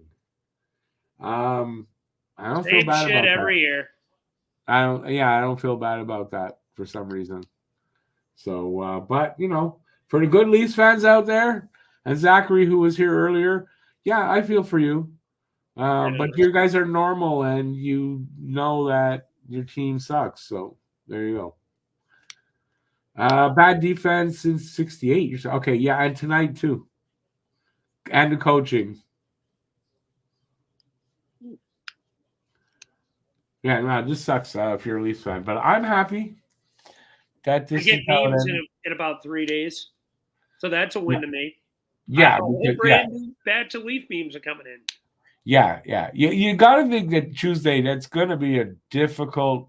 You know what, though? It's actually a difficult game for Boston to win. That last one to close out. The last one's the toughest, but I think the Bruins come in ready because they remember what happened last year. Yeah, and I think that the Leafs don't come in ready. I don't think the Leafs are ready because I don't think they got a coach that can get them there. I think the Bruins are going to get curb stomped in the second round, but I think they're going to end it in 5 this round. Yeah, I'm hoping. I got Florida in 5 round 2 if you want the honest answer. Oh, yeah. No, listen, I'm not. As soon as the series is over, I no longer cheer for Boston. It goes back to I hope they lose, and we'll see what happens there. But I agree. I think the Panthers beat them in the second round. So, anyways, Leafs fans, sucks to be you guys. See you next year yet again. Yeah, that's what's going to happen, man. It's definitely what's going to happen. All right, Rick, I'm going to depart for the evening. Yeah, no worries. I'll see you tomorrow morning. I'll see you tomorrow morning to record Zizinbin. Yes, sir. All right, man. Thanks for stopping in as the only one that joined me. I appreciate that. Hey, I kept my word. I just obviously was a little later than I originally thought I was going to be. Yeah, no worries. No worries. Things happen. You showed up. That's what matters. Yeah. All right, man. Have a good night. Like I said, I'll see you in the morning. Okay. Ciao. All righty. Sorry about not paying enough attention to you guys in the chat. I'm going to move the window so I can see it a little better. There we go. All right. The air going out of the Leafs balloon. Well, let's see how they come out. If I'm a Leafs fan, I wouldn't have confidence in this that the coach is going to have them prepared. They're going to step up. I don't know what it is with Matthews, though. If he's injured and out of game 5, yeah, it's over for them. So, yeah, another season. It was a short thing this year. Another short thing down the drain. Yeah, I doubt I'm going to watch that, but I might take that in depending if I can find something to watch or not online. If I can't, I'll probably turn the TV back on and watch that game. We'll have to see. All right, I'm going to take off because I'm tired. I put out a video today. If you want to see a report card, the Leafs players report card, I put that out today. Please check that out. There's not a link in the description, but it's the last video I put out, so you should easily find it. And if you're on tPuckWithMedia, watch it there. Click the link for Talking Habs. You'll find it that way. It's in the description. What else? That's it. I guess we're not back till Tuesday for a live show. I don't know what we're doing on Monday for Pucking Around, but we'll be doing a podcast on Monday, either audio or video or live, but it won't be live, I doubt. So anyways, that's what's coming up. Thanks for watching. I do appreciate it. And we'll definitely cover this on Tuesday. What are we today? Saturday. Oh, it's Saturday. You got all the rest of Saturday night. Enjoy that Saturday night. Thanks for being here. Till I see you again. Stay safe out there. Peace out. And yeah, thanks for watching. Really do appreciate that. All right. Have a great night. Thanks for being here. Ciao, everybody. And my cursor, if I find that, there you go. Bye.